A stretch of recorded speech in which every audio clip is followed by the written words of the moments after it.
This is LBC from Global, leading Britain's conversation with James O'Brien. It is 3 minutes after 10 and you are listening to James O'Brien on LBC. Imagine a policeman walking towards you. Imagine a policeman walking towards you now. How do you feel? Straight away. Depends slightly on context, right? Depends where you are. If you are in the environs of a football match and the policeman or woman is on high alert, as it were, then they might be giving off a slightly aggressive air and you may find that slightly intimidating. But there's a police officer coming towards you now. How do you feel? Okay, how did you feel when you were 10? I wonder how different answers will be according to class and ethnicity. Pretty different, I imagine, because if you were a young black lad, then you would be immediately fearful of being stopped and searched. Again, despite being entirely innocent. If you're a snotty-nosed little prep school boy like me in a maroon cap, you probably would have felt absolutely nothing except, oh, hello, officer, thank you very much. How nice to see you. Carry on. And yet, as you get older, does that interaction change? And of course, the big question, perhaps, is not ethnicity or class necessarily, but criminality.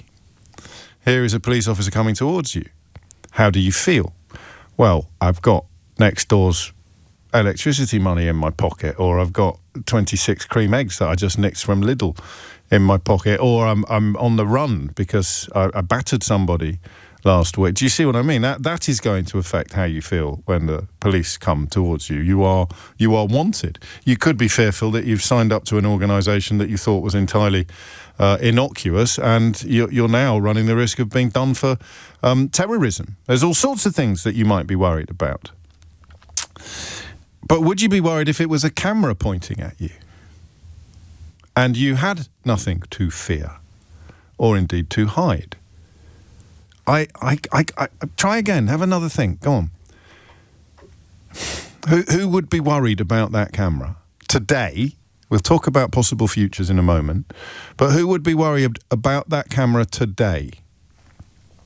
Answer, according to the Metropolitan Police, high harm individuals, high harm offenders, people wanted for pretty unpleasant offences. They wouldn't like the camera. And when you see the statistics that the Metropolitan Police have released with regard to how LFR, or live facial recognition technology, is used, you would struggle, I think, to mount a very powerful argument against them. The success rate is highly impressive. But is it enough? And does it involve the sacrifice of something valuable? When we break down subjects into we become a little bit too phone-in focused, you and me, some mornings. And we talk about the pendulum topics or the hardy perennials. So a hardy perennial, obviously, is a subject that comes around and around again. And my job always is to find interesting ways of talking about it. And happily, as Thomas just alluded to in the news bulletins a moment ago, it seems to still somehow be working. And then the pendulum subject is the subject which you begin knowing there's a very real chance of your mind changing in the course of the next hour. Do you know what worries me? It doesn't keep me awake at night, but I worry about a pendulum subject becoming a hardy perennial. So you sort of think, why are we doing this every day together if we don't actually turn a pendulum subject into a firm opinion? You talk about this and another caller comes on and talks about that and I go, oh dear, yes, you're right, that's not... Last time it happened, probably the junior doctor strike, when literally at the end of the hour that we dedicated to the industrial action that's ended in the last couple of days, we took two calls from two resident doctors espousing two very different opinions. And the first one had me nodding along and then the next one came on and I thought, no, actually she's right. I should be supporting them in this industrial action, even though they received what looks like on paper, when confined entirely to percentages, a very generous raise last year. It's a pendulum subject. But if a pendulum subject becomes a hardy perennial, then are we making any progress at all together? I don't know. But I think facial recognition has, or is in danger of becoming, a perennial pendulum. My first band was called the Perennial Pendulums. I think it is in danger of becoming a perennial pendulum because I'm about to start talking about it. And I'm fairly clear that I currently think, based partly on these statistics, I'm fairly clear that it's a good idea. And I shall share the statistics with you as soon as I found them. I had them in my hand as I came down the stairs a moment ago. The knowledge I have is that you will then ring me with arguments that are so powerful, I will be compelled to change my mind slightly. I'll be compelled to have a little think about it. The way it works is this, okay? A camera sits on top of a police van and scans the faces of people as they walk past.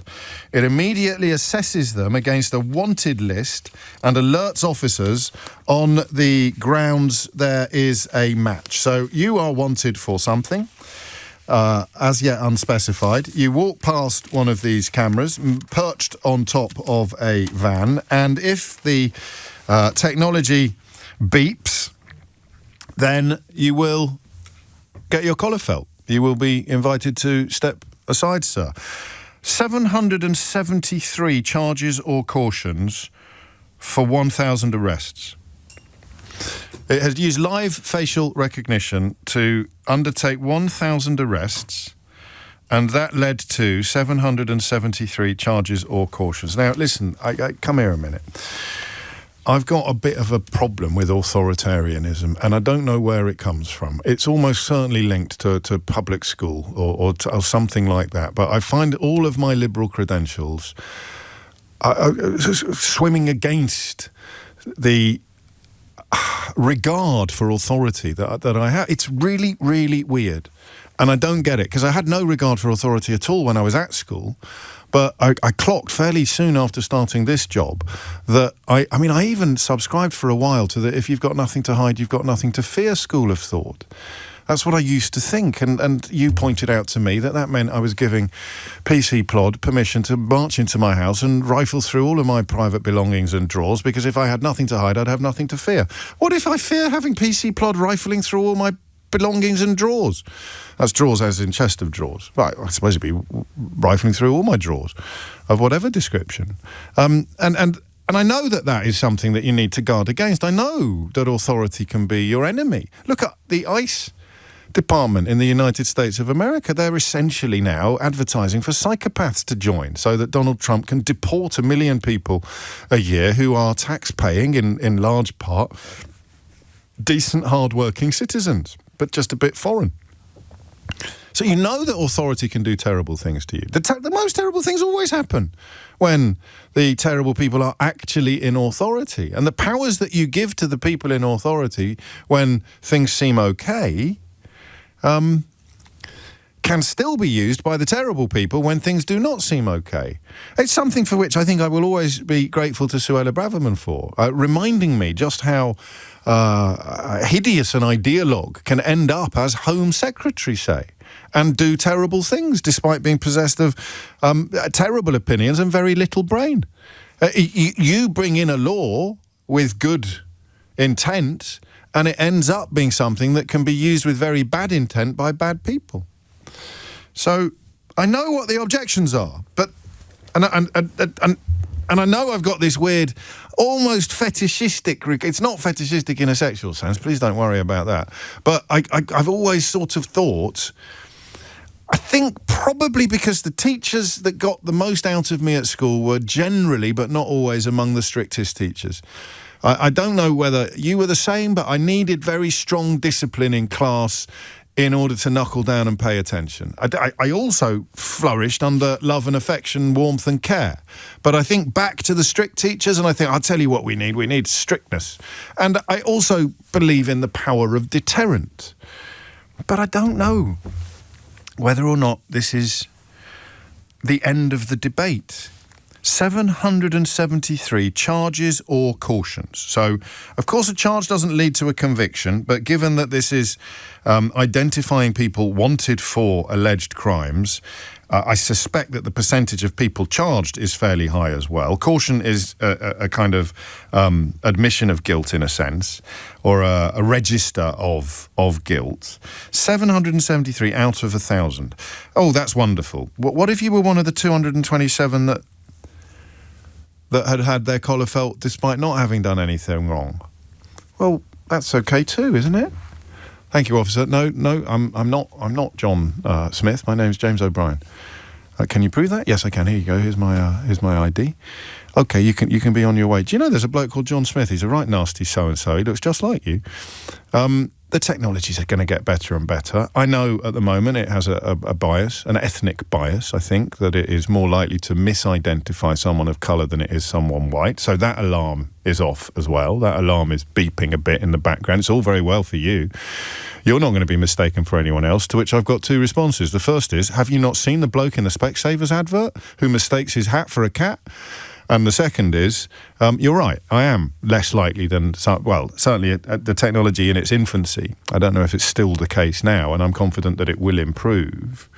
But I don't think that is a deal breaker. I really don't.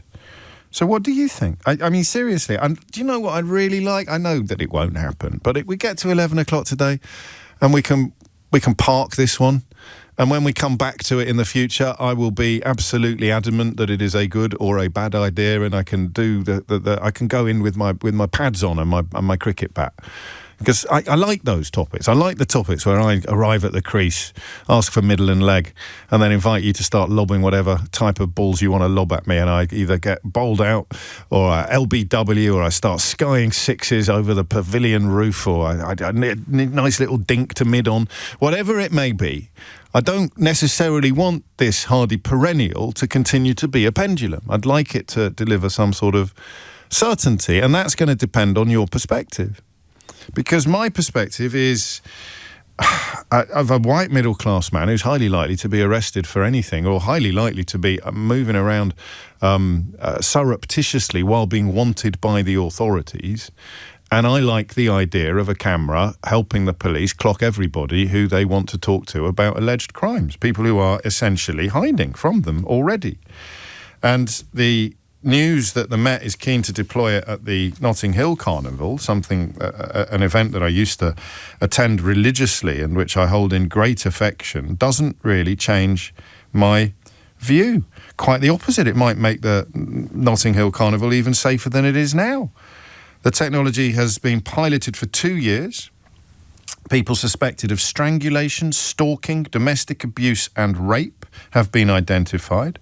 It's going to be installed in fixed points in Croydon in South London in September. Park policing, schools officers being redeployed to public order, and it is designed to make the streets much safer. So what do you think? 0345 6060 973 is the number you need. So I began 13, 14 minutes ago asking you how you would feel walking down a street and seeing a police officer. Quite a few of you have pointed out you'd mostly feel surprise these days. That's pretty much par for the course since Theresa May's cuts kicked in, despite her promise, of course, that reducing police numbers would have no influence whatsoever on their ability to detect or solve crimes. So now stop thinking about the police officer walking towards you or standing on a street corner whistling.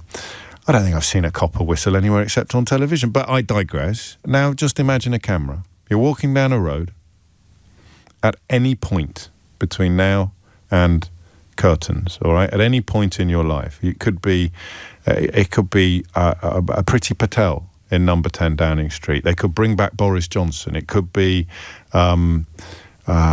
Nigel flipping Farage in number 10 Downing Street with God knows who in the Home Office, 30p Lee perhaps. I mean, that's the point. You could end up being governed by UK equivalents of Donald Trump, God forbid, or worse, if that's even possible. So it's not just how you'd feel today looking at that vista in front of you.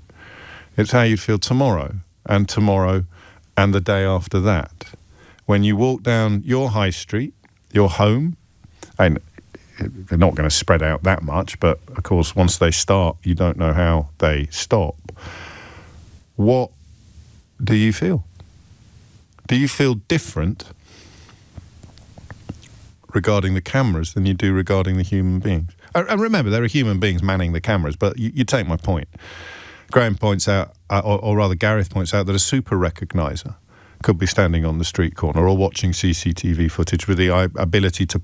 We spoke to one once on the programme with this extraordinary ability to pluck a face out of the crowd, a wanted face out of a crowd of hundreds, if not thousands of people. This is just the technological equivalent of that. But of course, the day after tomorrow, they could have put your details into the system because you've criticised the government or you've said something that somebody in power doesn't like. I don't know where that line ends. I don't know where you stop saying we shouldn't do this thing that would be largely good because one day it could be used to do something bad. I don't know. And I don't think it's black and white. I don't think it's a straight schism, a straight line that you can easily plot and say, oh no, that's fine. So we'll do this because there's no danger of that, and we won't do that because there is a danger of this. 0345 6060 973 is the number that you need, okay? Just to tell me, I mean, obviously, broadly, what you think about this technology, but also what you think your relationship with it might be. And whether, I suppose, in the first instance, it's any different from your relationship with a human police officer or with a super recogniser or with automatic number plate recognition that can pretty much pinpoint where you are at any point that you're tooling around the country in your car. It's 90 minutes after 10. The phone lines are open. 0345 6060 973. James O'Brien on LBC. 21 minutes after 10 is the time, and you are listening to James O'Brien on LBC, where the Metropolitan Police is poised to double its use of facial recognition technology after posting figures that are, to my perhaps untutored eye, very, very impressive. 1,000 arrests. In other words, 1,000 people identified by comparing an image of their face taken on a street with a database of faces of wanted people. And they found 1,000, and 773 of them were either charged or cautioned. So what is not to like? Let's go to Mark in Brighton. Mark Riley, I think we're allowed to say a new and valued friend of the programme. Mark, what would you like to say? Morning, James. How you doing? I'm pretty good. How are you? Good. You know, this kind of rang a bell for me because we had a situation in New York where the police, who, by the way, when they stopped people, were 65% effective in, collaring people with outstanding warrants or people who had, had committed crimes, whatever. And they had a system called Stop, Question, and Frisk. And it became very controversial when they realized that 87% of the people that they stopped were black or Latino. Sure. And that ended up in the courts, and it was the whole thing. Now, I started out being vehemently against Stop and Frisk until one day I got a phone call from a guy named Vernon. And I'll never forget him because he lived in Brownsville, and he was 78 years old. And every time he set foot out of his house, he was scared for his life. And his thing was, we need more Stop and Frisk, not less. And he really gave me pause to think about people like him who I had never considered before. I had never thought about a guy like Vernon before, who lived in one of the toughest neighborhoods in New York City and was literally afraid for his life. He had been mugged several times.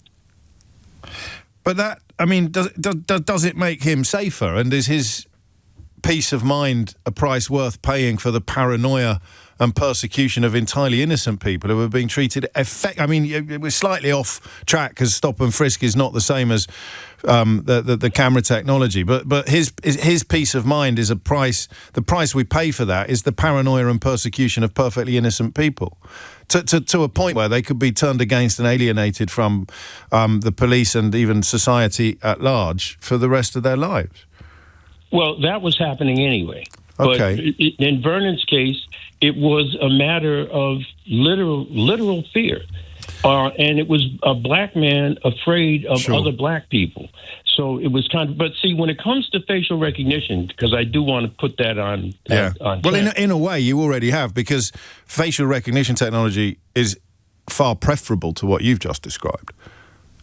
Well, see, because it's only going to get people who they really do think have done something wrong. Well, see, to a New York City cop, they thought stop and frisk was just as good as facial recognition, because they thought if somebody looked suspicious, and they had a trick. I don't necessarily want to get into it, but they had a trick for arresting people, where they would say, like, for example, if a kid had a backpack and had weed in it, they would say, well, take the weed out and we won't arrest you. And the minute they took it out, they arrested us. It was crazy. But my thing is the error rate in facial recognition. Okay. My concern is always, okay, so you got 700 some odd out of 1,000. What about the other 200 and some odd? Well, how can you do both of those points, mate? How can you be worried about the error rate and a camera? That's going to be considerably lower than an quotes error rate, end quotes, when often racist cops are just pulling over black kids and telling them to empty their bags for the crime essentially of being black. I mean, how can one error rate concern you while the other one doesn't? They both concern me. Oh, That's okay. the point. Okay. They both concern me. I'm concerned about the kid that inadvertently ends up arresting himself, and you have to realize that cops in New York, despite what they always said, operated on quotas. So the more people they arrested, the better off they were, the more likely they were to become detectives eventually. So there was an incentive. No, I get it. And I guess if you set the two things up, and maybe it's a bit naive of me to think that this conversation can be separated from conversations about stop and search or stop and frisk. But if you set the two up, then you could cast the facial recognition technology. You could. I'm not saying you'd be right to do so, but it could be cast as the lesser of two evils. It is preferable to being pulled over on the whim of a police officer. At least with this technology, you will have to be able to, not just have to, but you will be able to demonstrate just cause for stopping somebody in the street. Thank you, Mark. More food for thought than we already had, I think. That notion of somebody who you have real reason to suspect based upon a photograph that you can see and consult versus police officers having the powers to frisk people or search people or even confine people based on very, very little, which has been very well documented in this country over the years. Gosh. Susan is in Croydon, which is where it will be permanent in September. Susan, what would you like to say? Indeed, and I've been giving this quite a lot of thought, actually, because I've lived in Croydon. Yes. And the way I've come to the conclusion that it's not a good idea, and I'm actually not happy that my MP, Chris Philp, he's the one that sort of pioneered this concept when he was, a Tory. Okay. Sorry, in the government. Always going to be a Tory. He used to be in government. Yeah, no, I meant in government. I know you did. But no, because when I have to make serious decisions, what I look at is I do the pros and cons, and then I do a final check, and I say, okay, what's the worst case scenario that can happen? Okay. And can I live with it? Yeah. Right? How bad is it? How bad can it be? And then if it's a really bad scenario, then I look at, okay, can I mitigate against it? And if the answer is it's really bad and the mitigation measures aren't likely to work, then I don't do it. And that's what this scenario is, because for me, the worst case scenario is you get a Putin-like person in power who then decides that, because it could be as simple as, I don't like the fact that you're talking against my government, right? Therefore, I'm going to label you a terrorist. Yes. You're an LGBT person, you're a terrorist. All of this sort of kind of thing. And all of the apparatus of the state then is going to be against these people. And then democracy, as we know, is just dead. But then you have no apparatus of the state.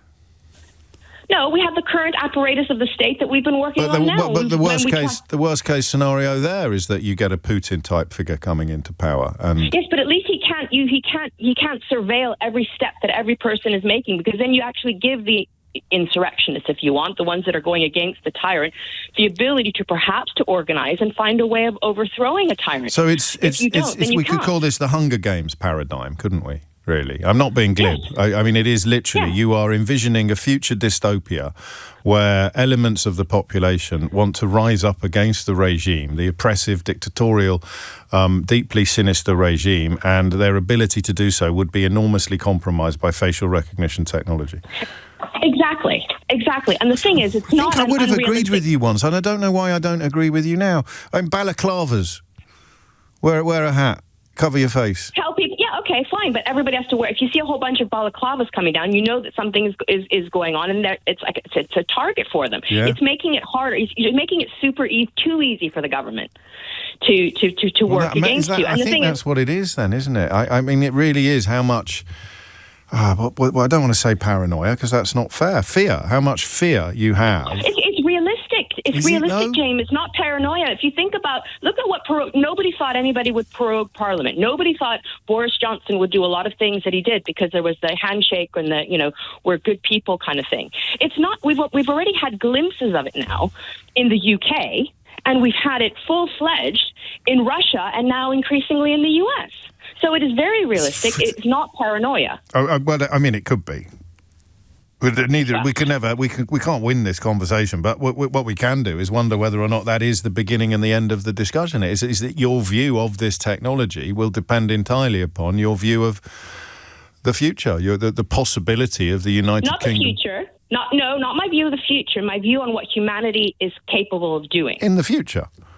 But the thing is, what are human people like? We go to war, we pit people against each other, we do all these nasty things, and we as society, the reason society and rules and laws developed is to try and protect ourselves from the worst that humanity has to offer. Well, in which case you get rid of all laws, you get rid of all protections. Laws are the things that help to keep us safe. But it's balanced, so it's a question of having a balance. You don't want to have it too extreme on either side. You've set up your position perfectly, and I don't agree with it. But I mean, I might be incredibly naive.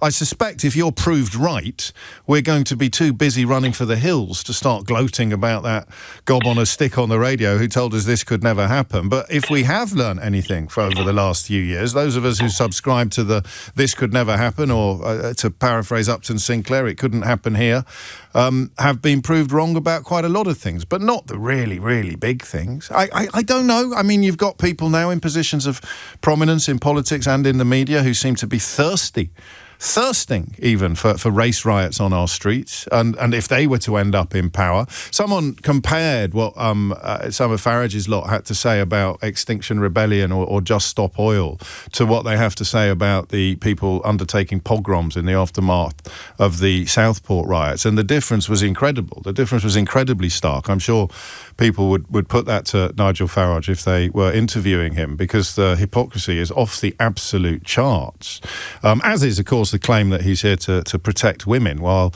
simultaneously claiming that Andrew Tate and him are peas in a pod or part of a similar phenomenon, and defending, of course, his role in bringing a man actually locked up for battering a former female partner, into the actual House of Commons. So these are all things that I'm sure are going to be put to him on a regular basis whenever he starts casting himself as a defender or a champion of law and order or women.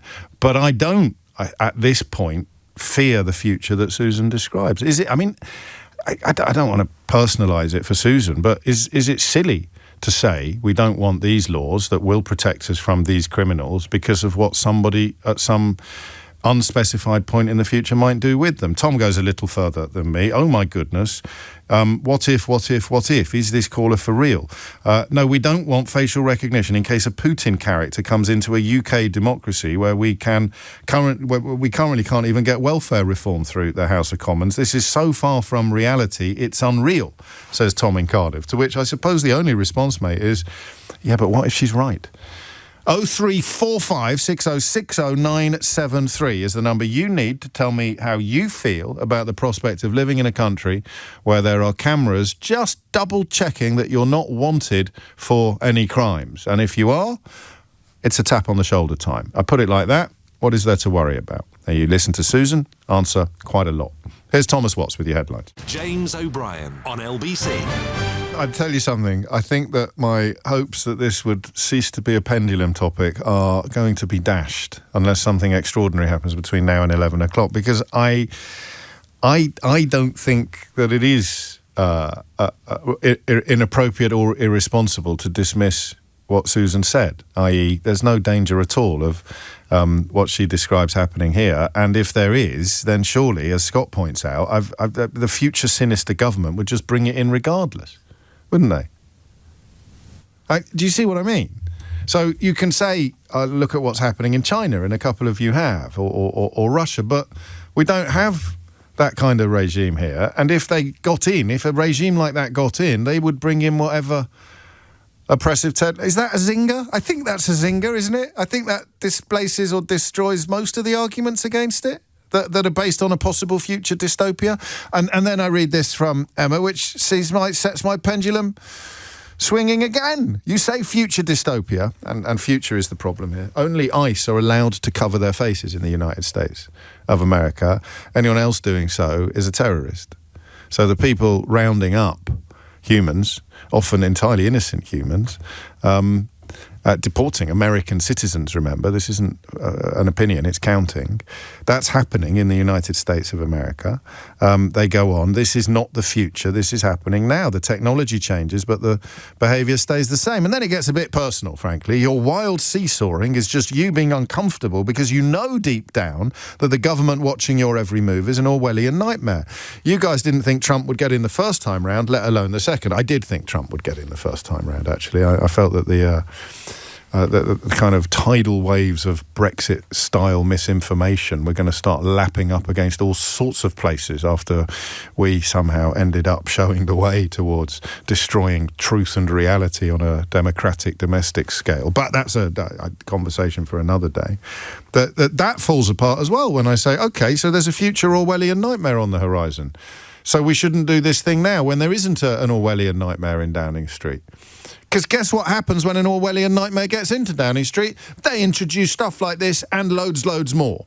So how does that work now as an intellectual argument? You tell me, 0345 60 60973. Andrew's in Tunbridge. Andrew, what would you like to say? Good morning, James. I just want to congratulate you on your programmes that you do. That's very kind. I don't agree with everything you say. What? Get off. You do go. That's it. You can't come on. We can't go any further. That's it. You're cancelled. Carry on. But I respect your educated opinion on things, and it does change my mind on many occasions. So congratulations on it. Thank you. What do you want to say about this one? Basically, ANPR, automatic number plate readers, and facial recognition devices are only a tool. All they are is an extra, not weapon, it's an extra kit in the bag for police officers to have more success in what they do.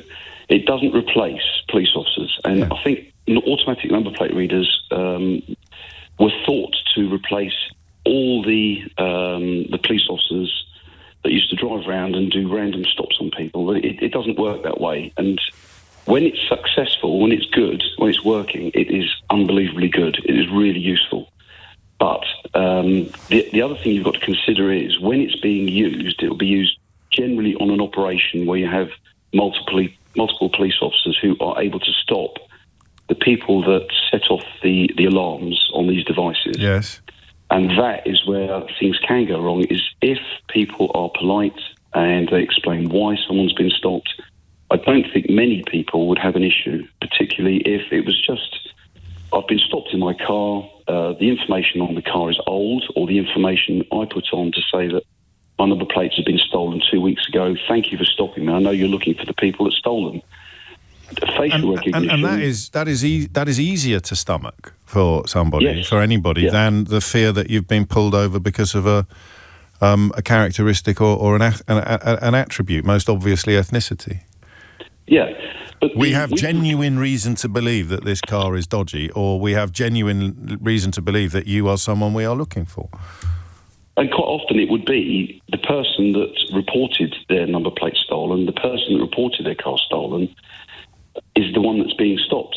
And they're grateful quite often for saying, well, you know, I know you're out there looking for these people. Thank you. So this is just an extension of the technology into humans? We used to, in the old days, when you went out in a patrol car, you'd sometimes be lucky enough to go out as a pair. On the crime cars that you had, you generally had someone sitting next to you who'd do the map reading, they'd do some of the paperwork. They would get you to the location reading the map. You'd be the one driving. Oh, yeah. But okay. Like a rally driver. If you had someone that was really, really good, who was gifted with able to remember registration numbers, to remember faces, or to come from a local area that they knew the people. And sometimes when we did operations, when I was working in the Met, we'd pick up local officers and they would pick somebody out on the side of the street and say, "Oh, that's Johnny Smith. He's always into stealing stuff from shops, and he goes and sells them at this place." They were invaluable, absolutely invaluable. But it doesn't always work, but it's the way. And we don't have officers with that kind of relationship with the community anymore. I always remember that chap whose name you probably remember, if I can't, who addressed Theresa May directly at Damien O'Reilly, Inspector Damien O'Reilly, Community Policeman of the Year, who tried to explain to Theresa May when she was Home Secretary that officers like him would be able to do precisely what you said, and possibly even identify the household in which something really, really dodgy could have been unfolding, because the beat next to his was where the Manchester Arena bomber was living, and he'd know. You know, they'd say something a bit weird going on at number 18 or at number 25. And I used to think that sounded a little bit Dixon of Dock Green, but it doesn't anymore. It sounds perfectly feasible. And in the absence of us going back to a system like that, this provides a similar service, because the camera says, "Oh, that chap over there, we want to talk to him about that shoe shop that got robbed last month." Yeah. Well, I used to work with somebody who was very gifted, but he used to come into work before everybody else. That makes one of us. Yeah. And he used to go through all the warrants drawers to see who was currently wanted before work started. And then when we go out on patrol, he was. But he would couple that information, the intelligence, his gift for his photographic memory, together with his really nice approach to people. He was just the perfect officer that you loved working with, because you'd get results, but they were the right results, and you didn't have conflicts because the people you were stopping were generally the people that you wanted to stop and deal with. That's magnificent. This is one of my favourite ever callers from, and I'm using my detective skills now, a serving or retired police officer. Are you a serving or retired police officer? I was. Yeah, I thought so. I told you. 2016. It's my detective skills kicking in. This is one of the nicest calls I've had from someone in that. Well, did you say it on air already? Did you say I used to be a copper? Of course you did. You said I slipped in there. No, you said you used to have a colleague. All right, I'm not getting my Columbo Award or my Inspector Morse nod for that. I literally heard you say you work at the Met, and then I went, ha! Methinks my spidey senses tell me that you used to be a police officer. But I love the idea of that man you've just described. I'm also intrigued that you said everybody liked working with him, because I watched Hot Fuzz the other day and nobody wanted to work with Simon Pegg because he made them all look bad.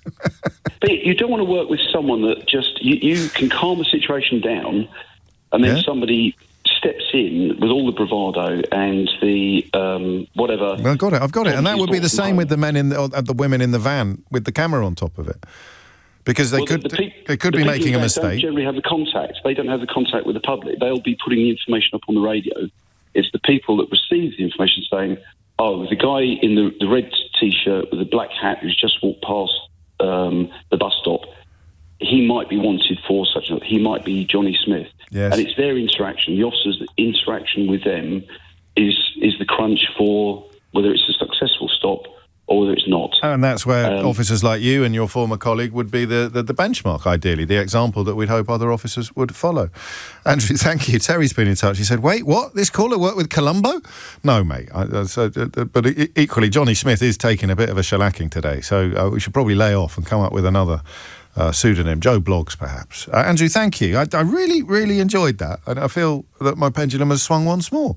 And the reason why I think the pendulum might stay over here is because of Scott's argument, Scott in Uxbridge, arguing that if a sinister future government gets in, the first thing they'll do is bring in lots of sinister future technology. So you can't say, let's not bring in something good because it may be used for bad by bad people who may be in power in a bad future, because the answer to that will be, look, when bad people are in power in a bad future, they'll be doing all the bad things. So just because you've done something good with the same stuff at some point in the past is not an argument against continuing to do it now, the good stuff, because of the bad things and stuff. James O'Brien on LBC. It's 10 minutes to 11. You're listening to James O'Brien on LBC. This is from Gareth. James, I love you. I referred to this earlier, and I thought I'd read it out in its entirety for two reasons that will become clear. One, it's good, and two, the nod forward towards later in the programme that it felicitously provides at the end. James, I love you, but I'm driving, so I can't call. Substitute the words facial recognition camera for super recogniser. You would have absolutely no issue with him or her pointing out to their colleagues that matey boy over there is someone we need to get a grip of. Great language there, Gareth. That's straight out of Life on Mars. This is from Gareth in Wigan. Also, I have a great super recogniser mystery hour question. So let's all hope that Gareth in Wigan has completed his car journey by the time mystery hour rolls around at 12 noon today. Before that, we continue to... I don't know if the pendulum's going to swing back, because I really like that argument that if you are truly going to say we shouldn't do this now because we might be governed by really awful people in the future and they'll be able to use it to do awful things, you can simply respond by saying, no, listen, when the awful people get in, they'll do the awful things anyway, whether we've given them the things to do it with or not. And it will take, a week to get this up and running? All you need is a camera. Harry's in Herne Hill. That's agreeably alliterative. Harry, what would you like to say? Good morning. Hello. I've got an issue with governments, past governments, okay, not doing the right thing. It's what technology is brilliant as long as we're doing the right thing. Past experiences with the blood scandals, with the post office scandals, with the Grenfell scandals, and it goes on. Why haven't they addressed all these issues? Why does Joe Public feel that the government doesn't care about the people? Unlike other countries, Norway, you've done time in Norway. The likelihood of you reoffending is 5%. It's true. Yeah, and this is a bit I don't get. Well, I've got two thoughts, if I may. The first is we should probably separate government from the police. That doesn't actually change your point, and it's my fault that we haven't separated government from the police. But what Andrew reminded us of is that this is just a tool that will be used by a section of society, the police. And the second thing is that they have moved. Too slow, I grant you, and in some ways too late. But on the infected blood scandal, on the post office scandal, on Hillsborough, and Grenfell still unfolding. They have done. It's just that the wheels turn incredibly slowly, and there is a sense of great reluctance until a government changes and a new one wants to actually do the things you say. But let me steer you back, if I may, directly to facial recognition technology and what it is about that worries you due to some of the things you've just mentioned.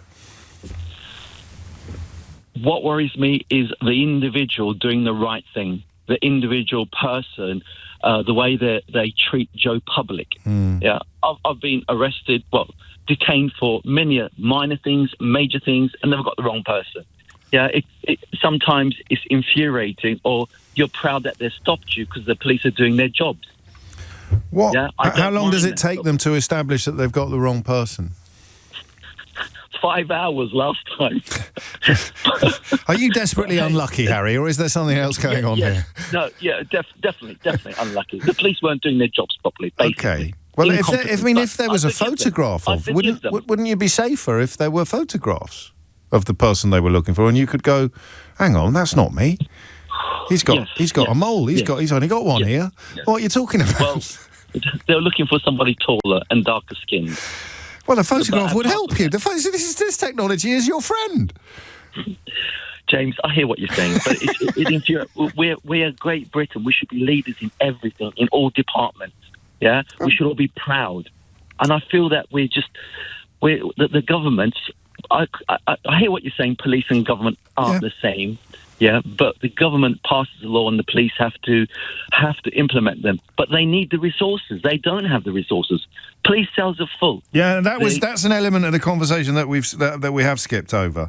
Everyone's talking about how they're going to lock more people up than ever before, and we can't even find room for the people that have already been locked up as a consequence of the cuts between 2010 and 2024. But that doesn't seem to change the narrative, does it? You're right. I mean, I get very frustrated by the deliberate dissonance in place on all sorts of issues. Most of the major issues, actually, are that we're going to lock more people up, brackets, please don't say out loud, even though it obviously doesn't work, which is Harry's point about Norway in a nutshell. We're going to cut immigration, brackets, please don't say out loud, even though we're going to need quite a lot of immigration because of our changing demographics and the people getting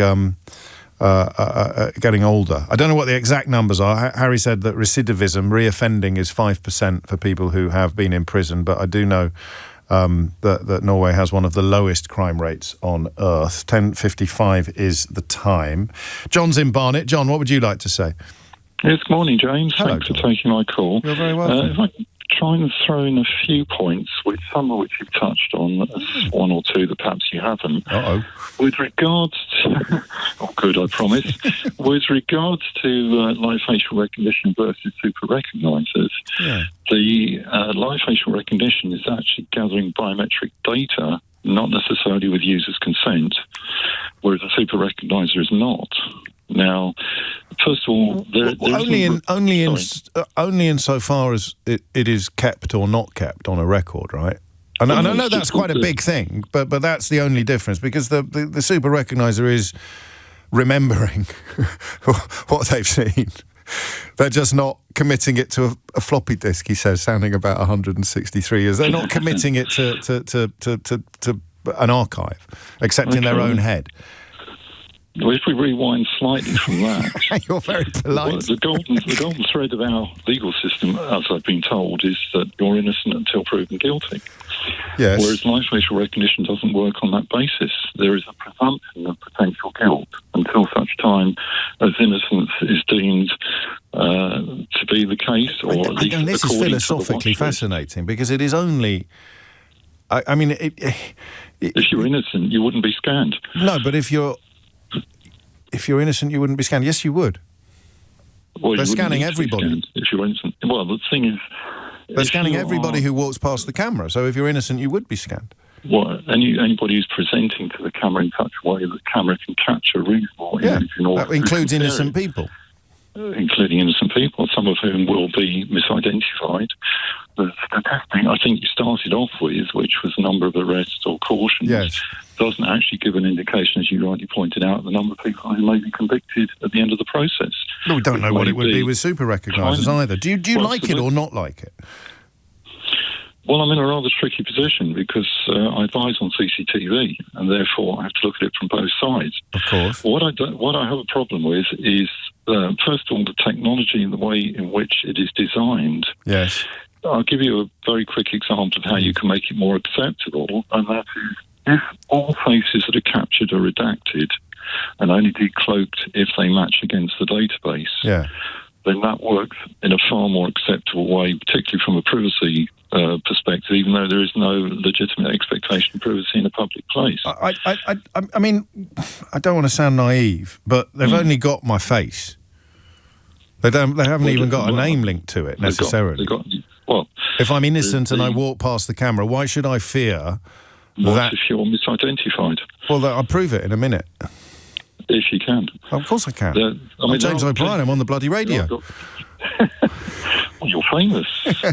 Infamous. There are documented cases of Joe Public. In fact, there was a case I think I saw probably about 12 years ago or 13 years ago of a young lady in America who was arrested and taken to court on the basis of being somebody, and her doppelganger lived on the other side of a small town in America. Gosh. But that could happen with human. That could happen with human recognition. I would cautiously suggest you might be safer with the sort of... I'm going to use words I do not know the meaning of now, John. Like biometrics, for example, and algorithms and things, and you compare that picture to that picture, and a computer is going to do a better job than a human being of actually being able to tell them apart. But I take your point, and in a sense, I suppose, you do run the risk of becoming a turkey voting for Christmas if you object to the technology. But your objections have been logged. But wait for it, the pendulum has not moved. It's that zinger from Uxbridge. The idea that, listen, bad governments are going to do it all anyway, so don't say not doing it now is justified by what might happen in the future, because it would happen in the future anyway, regardless of what you do now. That, to me, makes it irresistible that a 777 out of 1,000 hit rate, potentially, justifies further use of the technology, but don't be surprised if the pendulum swings again at some later date. James O'Brien on LBC. It's 3 minutes after 11. You are listening to James O'Brien on LBC. It's Mystery Hour at 12, don't forget. Goodness me.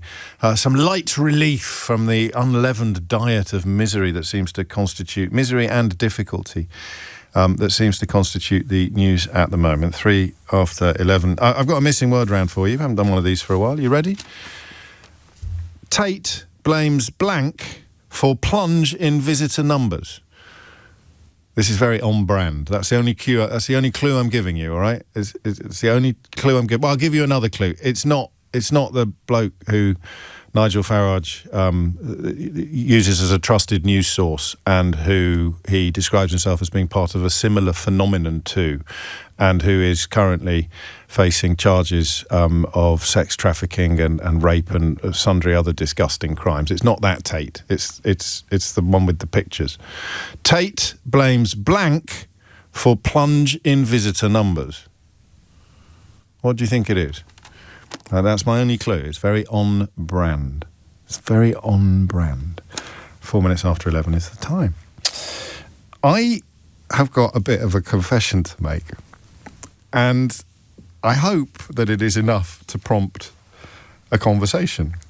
I'm not going to make it until I tell you what Wes Streeting has said about weight loss jabs. He has said, warned, revealed that Britons are, and I quote, cheating the system, end quote, to use weight loss jabs before their holidays. He claimed people were pretending to be overweight so that they could get hold of jabs like Mounjaro and Wegovy, which is also sold as Ozempic to treat diabetes. The government is looking at how to prevent those who do not need the jabs getting hold of them, as many continue to exaggerate their size to get hold of their drugs. How do you exaggerate your size? Do you just fill it in online? Don't you have to prove it to the doctor? That's the first question. I should probably know the answer to that, but I don't. And obviously, rinsing the NHS is bad, but is it morally bad to be doing this even if you don't have a medical need of it? 5 minutes after 11. And here's the slightly weird confession. So I'm losing a bit of weight at the moment. I may not continue to. My weight fluctuates ridiculously, actually, depending on all sorts of things, including sweets. Actually, I sometimes get periods of time when I eat a lot of sweets, but I haven't had one for a while, and I'm losing enough weight, or at least I'm getting fitter at a sufficient rate to prompt the possibility that someone will ask me, because are you doing this, by the way? Are you seeing someone that you haven't seen for a while now and just going, flipping heck, they must be on the old jabs? Are you doing that a lot? I am. And you don't really want to ask. Some people volunteer it. They're my favourite people. Some people volunteer it. So you might compliment them, say, you look extremely well, and they'll go, oh, yes, it's the Mounjaro. And you'll go, oh, thank you for telling me that, because otherwise I might have felt a bit bad. So I am playing a lot of tennis. I love tennis. I've rediscovered my childhood joy on a tennis court. I'm playing 2-3 times a week, having a lesson. Everything, the whole 9 yards. Loving it, loving it, loving it. Loving it, indeed, like that. And it means that I'm getting a little bit... You probably can't tell. You're probably watching this on YouTube and going, you're still a bloater. What are you talking about getting fitter? You still look like a sort of chubby chops. But that's just not true, actually. I'm not... If I am still a chubby chops, I'm not anywhere near as chubby as I was this time last year, for example. And if somebody thinks that I've taken the jab, I'm going to be really upset. Well, not really upset. It's not going to keep me awake at night, but I'm going to feel... I don't quite understand why. That might be a supplementary question, but I don't think we want to make a habit of conducting phone-ins based on you explaining to me why I feel the way I do about something. It would be a little needy, would it, perhaps? Or perhaps just a little odd. So,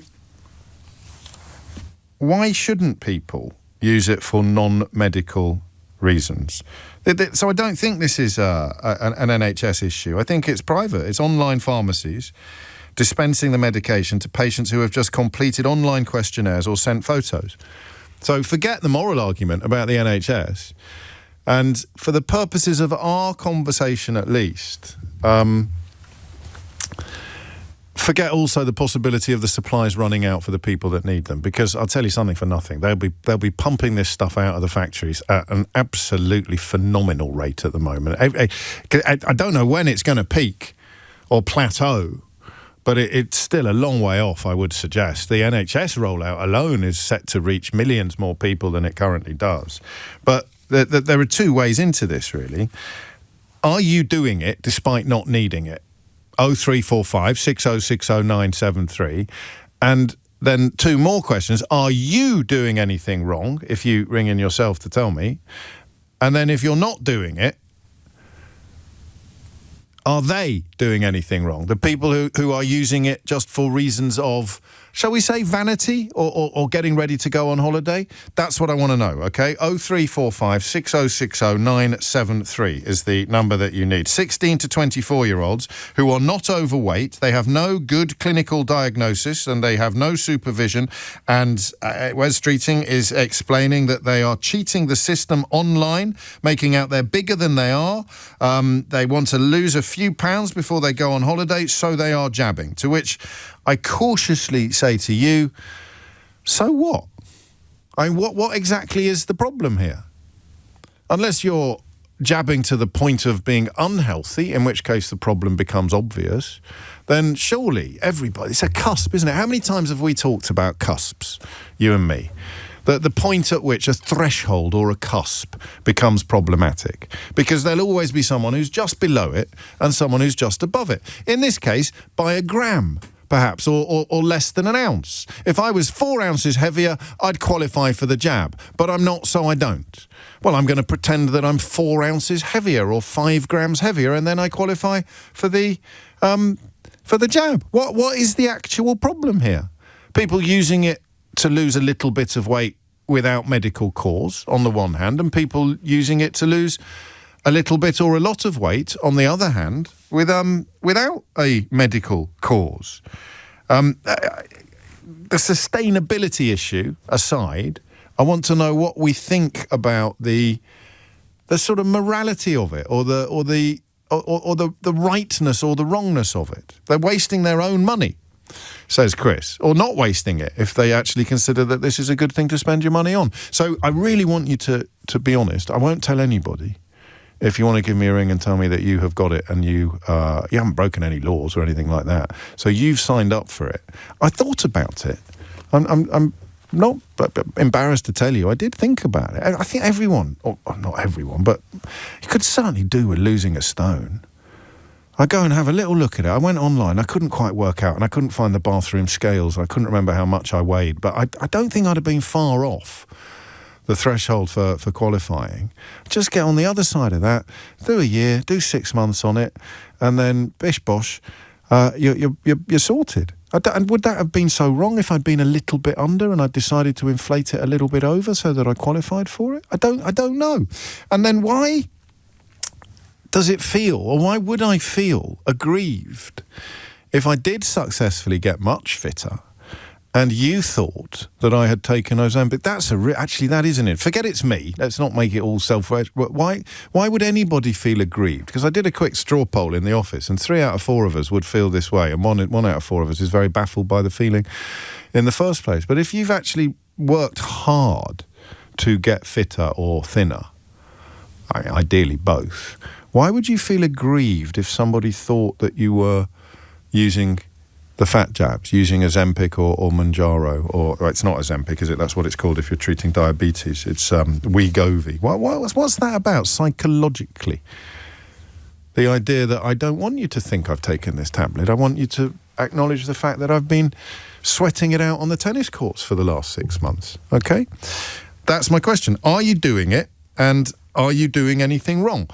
People who aren't doing it can answer the second one, of course. But the first question don't ring in and say no. So when I say, are you doing it, don't ring 0345 6060 973 and say, no, I'm not, James, I'm not doing that. Because we'll be here all flipping day and we'll learn absolutely nothing. But give me a ring if you are doing it. Tell me why you're doing it. And also, tell me how you feel, would you? Do you feel a bit guilty? Do you feel like you're cheating?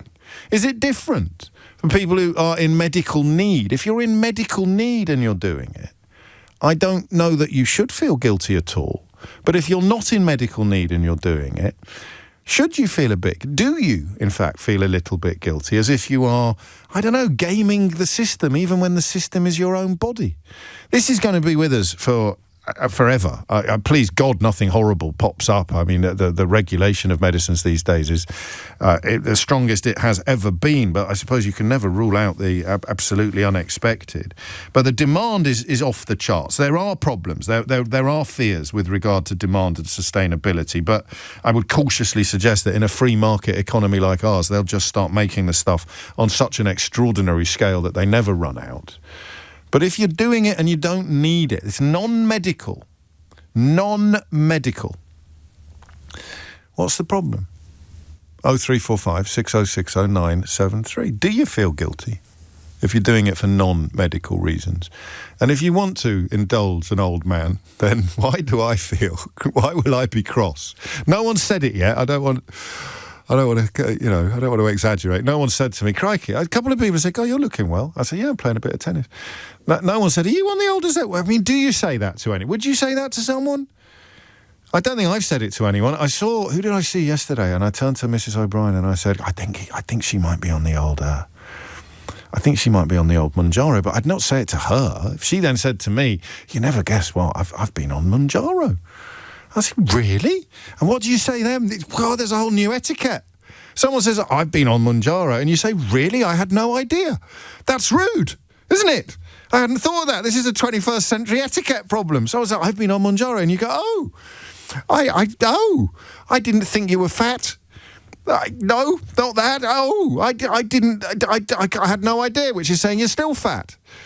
It's a strange one, but that's not the question that I'm asking. The question that I'm asking is, it's the idea of cheating louder when you're doing it for non-medical reasons than it is when you're doing it for medical reasons. And is that why I will feel, if I ever reach a point where someone says to me, "God, you look well, are you taking Mounjaro?" And I will go, "No, I'm jolly well not. I'm playing tennis 3 times a week." 0345 6060 973. James O'Brien on LBC. Ooh, listen to Matt. He says, "Stop being nosy, James. By all means, compliment someone on their weight loss, but there's no requirement to have the context, backstory and full prescription." He's kind of got a point, actually. Sorry for making that silly noise. But we are nosy. Well, maybe you're not, Matt, but I don't think it is particularly intrusive to wonder what someone has done. I mean, you might be after advice. Someone says it to me, I say, "Well, you should try playing tennis 2 or 3 times a week." Or, "Oh, you should take this wonderful drug." But if you don't need it for medical reasons, are you doing something wrong when you take it for reasons of, I guess it's, well, you tell me what it is. I don't know why I'm putting words in your mouth. 11:18 is the time. James is in Sheffield. James, what would you like to say? I've been taking it for 2 months, and it's the best thing I've ever done with my life. The best thing ever? Well, not ever, but it's Were you there when Kid and Mr. Harriers got promoted 2 seasons ago? I wasn't, and Liverpool won the league last year, so I don't know where that came from, actually. But no, it's been an absolute game changer for me. It really has. And you cheated to get it? Yes, by about 100 grams. Yeah? Why? Because I was BMI 29.9 and 100 grams made me 30, so I needed to do that to get it. But why were you so keen to get it? Keen enough to cheat? And I grant you, it's not as if you've kind of, applied for a fake ID or something, but still. When I was 30, I played football 4 times a week. I got injured, I stopped, I got big, and I realised that I needed to change my life. So you did think you were genuinely big and you wanted to be smaller? Yeah, definitely. So it's not that I'm just carrying a tiny bit of lumber and I want to lose it before my holiday. You almost self-diagnosed as needing it. Yeah, I'm very tall, so I kind of hide it a little bit, but I was big. And BMI is a notoriously fickle measure, isn't it? I mean, every time we mention it, some rugby player with a muscle structure... I'm no rugby player. No, I know, but you could be. As someone will ring in and say, my BMI classifies me as obese, and then they'll send me a picture and say, do I look obese? And I'll go, no, you don't look remotely obese. So that's all that I mean by fickle. And it's the best available measure, but it's not by any means foolproof. And you felt that... there was a medical, semi-medical, almost medical need for it, and you found a way of doing it. What did you do? Just change the numbers? Did you have to take pictures of yourself? Yeah, but the pictures were with a T-shirt on, so I think it was probably very open to abuse. But and they're making money on it, so they're not, and they're not breaking the law if they send it to people who don't need it.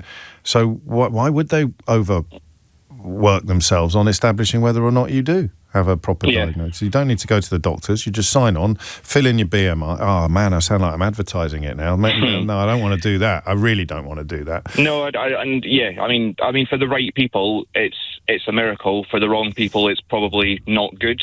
Are you cheating? Because you're sorry. Are you cheating? Cheating? Yeah, are you cheating? No, because I've put in the work. I've been to the gym 4 times a week for 2 months. I've walked 10,000 steps every single day, and I've not. My vice was sweet foods, and I've not eaten. I used to eat 2 chocolate bars a day, and I've not touched one for 2 months.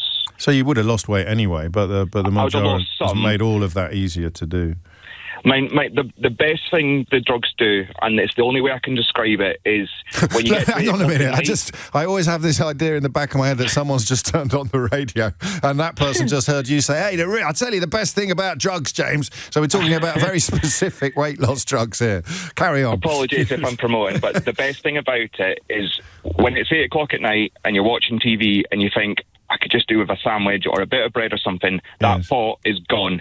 You just do not have that thought at all. I've heard that. It silences the voice. It silences the voice. It can be the same. A friend was telling me, be the same with thinking about a glass of wine at the same point in the day or the same point in the evening, and the voice just isn't there, which means it could be of benefit to all sorts of people who drink too much, but who don't have a obesity claim upon it. I don't know if it's been prescribed in those circumstances yet, but if you were to self-prescribe it, would you really be doing something so wrong? I don't know. But is James cheating? That James, not this James. This James isn't cheating. He's playing tennis. But James is doing all the other stuff. That James, Sheffield James, is doing all the other stuff as well. Brentford James isn't doing the tablets or the injections, but he is doing all the... Oh, not all the exercise, but he's making some lifestyle changes, being a bit healthier, eating better, exercising more. Why will I feel aggrieved if someone thinks I've taken the... Seema, you're quite... I hate it when people are rude and accurate. You're right, Seema. It is largely posture with me. That's the problem. If my posture was better, then I'd look slimmer. But on we go. Annabelle's in Beverley. Lovely part of the world. Annabelle, what would you like to say? Hiya, James. Of all the things I thought I'd ring you to talk about, it wasn't this.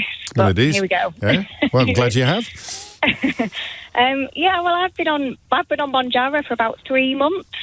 Yeah. I went on it to lose a bit of weight. In all honesty, I've tried many times to join the gym. It's never really, well, I've joined the gym, but I've never gone. And it was a bit of an easy way. Hey, what, you mean you have to go? I know. I thought you just paid and then the weight started falling off you. Yeah, exactly. But no, it didn't. So I took the easy way out, and I told your producer that I didn't.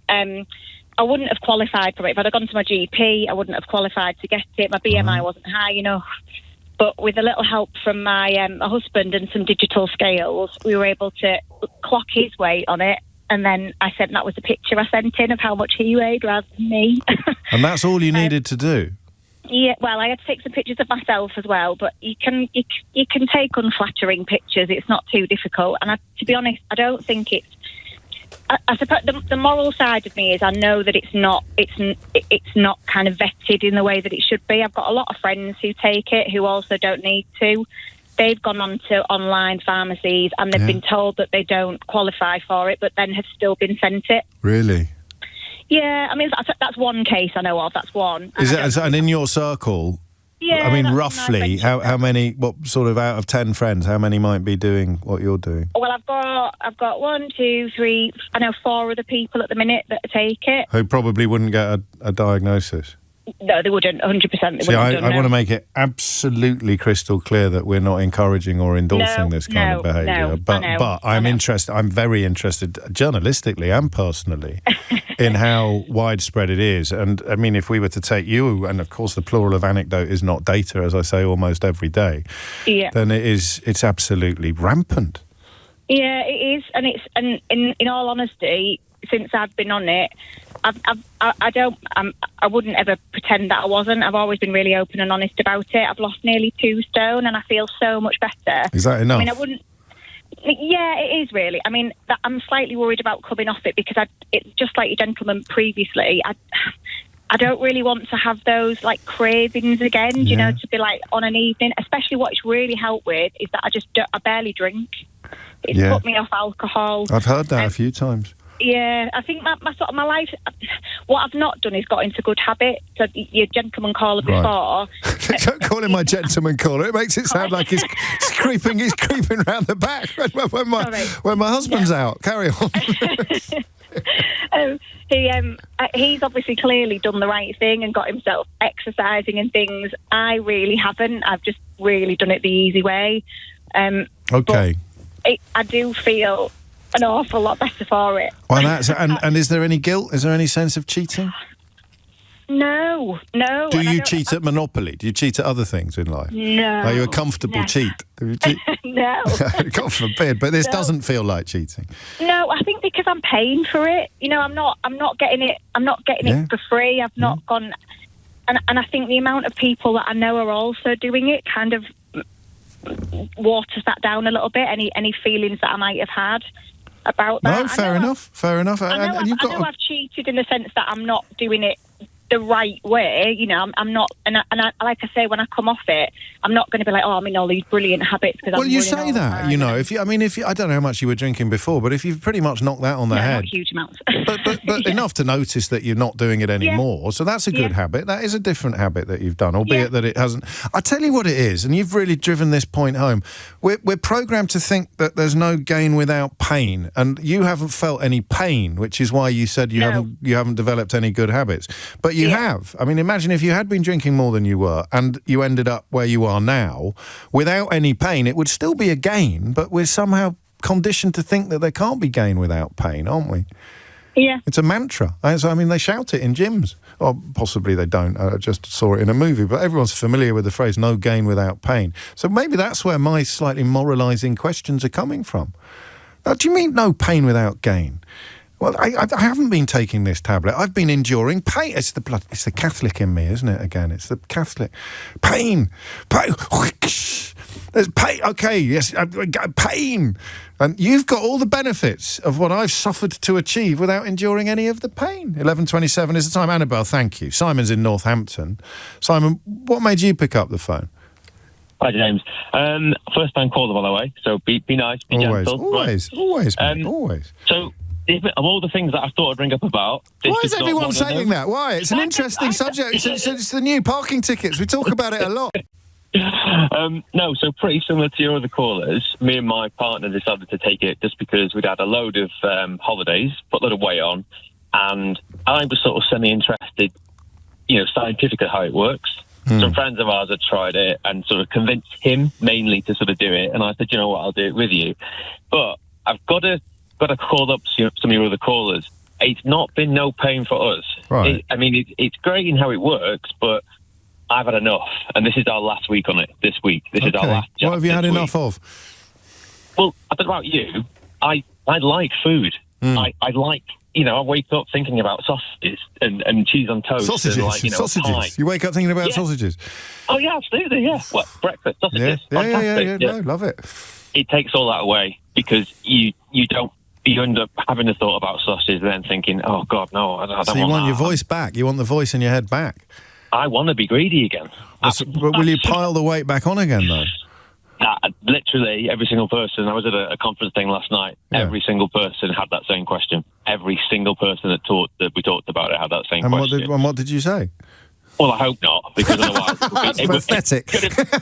I know it's going to be a waste of hundreds and hundreds of pounds and 4 months worth of pain. But my hope is that because obviously it reduces your appetite and portion size and stuff, that it will have hopefully done a bit of rewiring and reconditioning. So you want to be you want to go back to enjoying your food, but maybe not eating quite as much of it as you used to. Is the holy grail in a way, and do some more exercise as well. Well, and it's not like we were sitting around. I mean, I play tennis twice a week. I play squash. We go to the gym. It's just that we'd had a period of probably 4 months of just holiday after holiday after holiday after holiday. Bad habits. Yeah, exactly. So it's our own fault. I like that. And you're both knocking it on the head. Your wife's giving it up as well this week, or not? Boyfriend. Sorry, Simon. That's very presumptuous of me. I know. I'm just literally the straightest gay man you've probably ever spoken to. But Yeah, we both knock it on the head for the same reasons. We've had enough. And there's also, when you take it, for us anyway, nausea, quite heavy nausea for a day or two. Okay. It's not, I didn't want you to think that it was just, you jab it, Miracle. you don't feel any different, you just don't, and it's not quite like that. I love it. And beautifully put. Well, you've broken your duck now, so I look forward to your next call to the programme. You and... I want to say Beverly, but she was in Beverly. Annabelle, you and Annabelle, both surprised that the subject that's prompted you to ring in is this. But I'm not, because I think it's enduring fascination. So many of us would have grown up with parents, mums most obviously, who were victims, I would say, of diet propaganda, who are always trying new things to be thin, and then you have your own relationship with body image, which can be, of course, notoriously unhealthy and bad. So something that looks like a miracle is always going to be of enduring fascination to almost everybody, but I accept maybe not absolutely everybody. And that's why the news today, it's why Wes Streeting has weighed in on the issue of people signing up for it who aren't really entitled to it, and the Pandora's box of moral conundra that this opens up for the rest of us. Thomas Watts is here now with your headlines. James O'Brien on LBC. It is 11:34 and you are listening to James O'Brien on LBC. It's one of those issues, isn't it, that you often note how little you know about what is going on beyond our own borders, what is going on beyond this country. But that line in the news there with Thomas about Trump saying that Canada's decision to recognise the state of Palestine is going to limit their chances to get a trade deal, that reminds you of the power that he wields in this space. But there's 14 other nations actually joining France. I didn't realise that. In recognising an independent Palestinian state in the coming months. You have Andorra, Australia, Canada, Finland, Luxembourg, New Zealand, Portugal and San Marino. Other signatories that have already recognised the independent Palestinian state include Iceland, Ireland, Malta, Norway, Slovenia and Spain. I think there's perhaps a danger of thinking that what Keir Starmer has announced is somehow shocking or extraordinary. And for everyone who thinks that, there's someone who thinks he hasn't gone far enough at all, as we discussed yesterday. I don't know why you bother complaining to me about him being in the news bulletins. I don't have any control over that sort of thing. But I do think some of the criticism of Nigel Farage is a little unfair. In his interview with Nick Fry this morning, he made it clear that he doesn't like to get personal about things. He doesn't like to make personal attacks on people or to be real. And that's we need that kind of thing in politics. Is Mayor Khan a horrible mayor, a nasty guy and a stupid guy? I don't tend to get as personal as that. I let others attack me personally. I don't tend to return the favour. Oh, that's nice, though, isn't it? I've got, I mean, he's nice. He's a lovely bloke. He doesn't tend to attack personally. Well, do you want to apologise for anything you said now? No, I wish I'd... the Farage rights by some people. No, that was that moron. They are called by some people. That moron, O'Brien, that comes on this channel after you. What? Hey, hang on a minute. Play the first bit again. Is Mayor Khan a horrible mayor, a nasty guy and a stupid guy? I don't tend to get as personal as that. I let others attack me personally. I don't tend to return the favour. That must be a different bloke saying this then. Well, do you want to apologise for anything you said now? No, I wish I'd... the Farage rights by some people. No, that was that moron. They are called by some people. That was that moron, O'Brien, that comes on this channel after you. Oh, just for a moment there, I thought that he'd done something honourable and decent, but it turns out he was being a hypocritical liar again, as usual. Plus ça change, like night follows day. Let's get back to the conversation about weight loss jabs. Don't forget, though, that we have a missing word round in place. Tate blames blank. Not the Tate that Nigel Farage goes to, I would remind you, for his reliable news sources on things like terrible murders in Southport. Not the Tate that Nigel Farage describes as being part of a similar phenomenon when it comes to presumably misogyny and hating women. Not the Tate that is currently facing charges for all sorts of hideous crimes against women that Nigel Farage is trying to cast himself as a champion of defending us against. The same Nigel Farage, of course, who sat alongside a man who's actually been locked up for battering a former female partner and defended his presence in Parliament on Reform UK benches. Not that Tate, the gallery. Tate blames blank, for plunge in visitor numbers. Tate blames blank for... shall I give you the answer?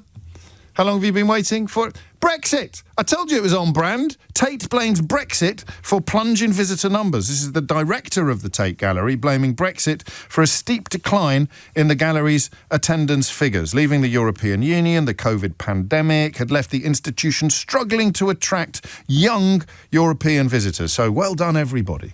Back to the Monjaro. Anthony's in Manchester. Anthony, what would you like to say? James, you're not a moron. I am a moron. Nigel Farage said so, and he never lies. No, obviously not. Carry on. But I'm on Monjaro. I got it online. I tried exercise. I tried dieting, Weight Watchers, Slimming World, you name it. Yeah. I tried it, and I went on Monjaro, and I'm down to 13 stone. And did you need it? Probably not, no, if I'm honest. Did you cheat to get it? Yes. What did you do? I didn't cheat. I filled out all the online information to say this was my weight. I'm 6'2", and I think at the time I was 14 stone. That sounds about right, though, doesn't it? No, according to the BMI, I should be, the low end of the BMI is 12 stone something. So you didn't cheat? Why are you ringing me? This is a phone-in about cheats. I did kind of cheat because I had a big meal. I took a bad photograph, as the lady said earlier on. But I don't feel like I'm cheating. It's like a supply and demand. If I can get it, then why wouldn't I use it? Because I plateaued. You couldn't get any more weight off? No. And that's the point, isn't it? That's why it's interesting. So if you're close to the threshold and you just use a little bit of artificial input to get over it, it feels to me very different from how I would feel if someone who was, there's danger here as well. It's why I'm at great pains to stress that I'm neither encouraging nor endorsing the use of it, whether you need it or not. I want everybody to do it on a doctor's advice, and some of the side effects, as we've heard, are pretty grim. And some people who really, really don't need it, but who have other issues going on, could be tempted to use it. But every caller we've had has thought, essentially, that I'm so close to getting it, I might as well get it. And yeah, it's really, really helped. Are you going to stay with it? I am, only for a wee while longer. Okay, what have you got an aim in mind? Well, I wanted to get down to 13 stone, and I'm almost there. So once I get to that, then that's when I'm going to stop. And you recognise what everybody says about the voice in your head telling you to have a bounty or have a beer. Yeah, I do. I must admit, I do. And I am like your previous caller. I am a greedy boy. Well, yeah, but, you enjoy your food. You're not a greedy boy. Well, no, you've not seen me eat with a packet of Jammy Dodgers. Oh, really? But that's kind of all stopped. I can't eat like a normal portion of food anymore. It does stop your cravings.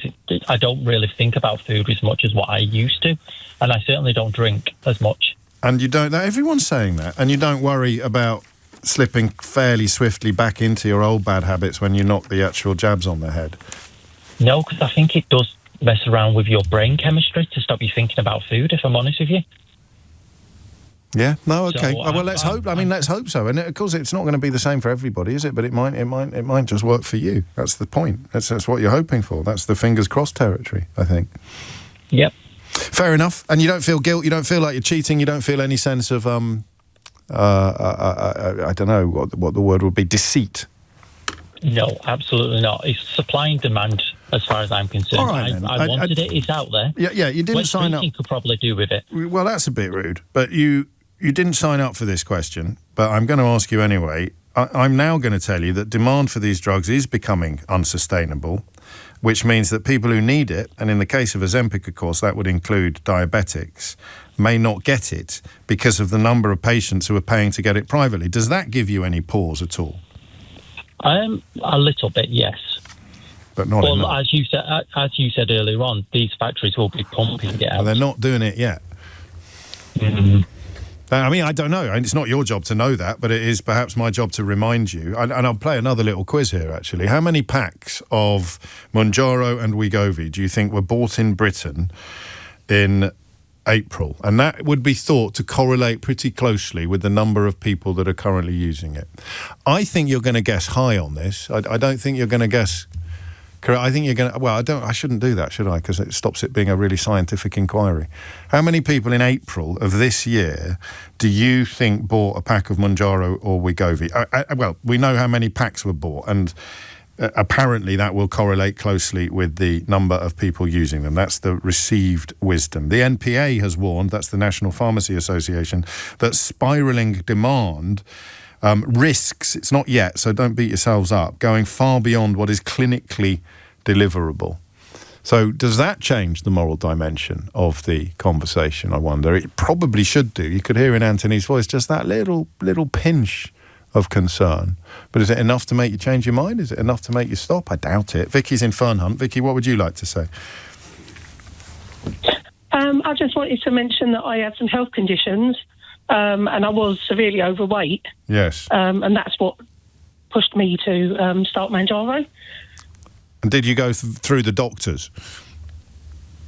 I tried, but they wouldn't even give me the time of day. There's only 4 or 5 conditions that will give you Mounjaro, and I only had 2 of them. Okay, crikey, you'd think that would be enough, wouldn't you? So you decided to take matters into your own hands. Yes. I was very ill in January. I had a pulmonary embolism. Oh, you poor thing. And I decided enough's enough because I have COPD, I have a few other issues. Yeah. And I just thought, I've got to lose this. I've got to lose the weight. Well, the weight makes it all worse. The weight makes all those things worse, does it? Yeah, of course. Yeah, 100%. So what did you do?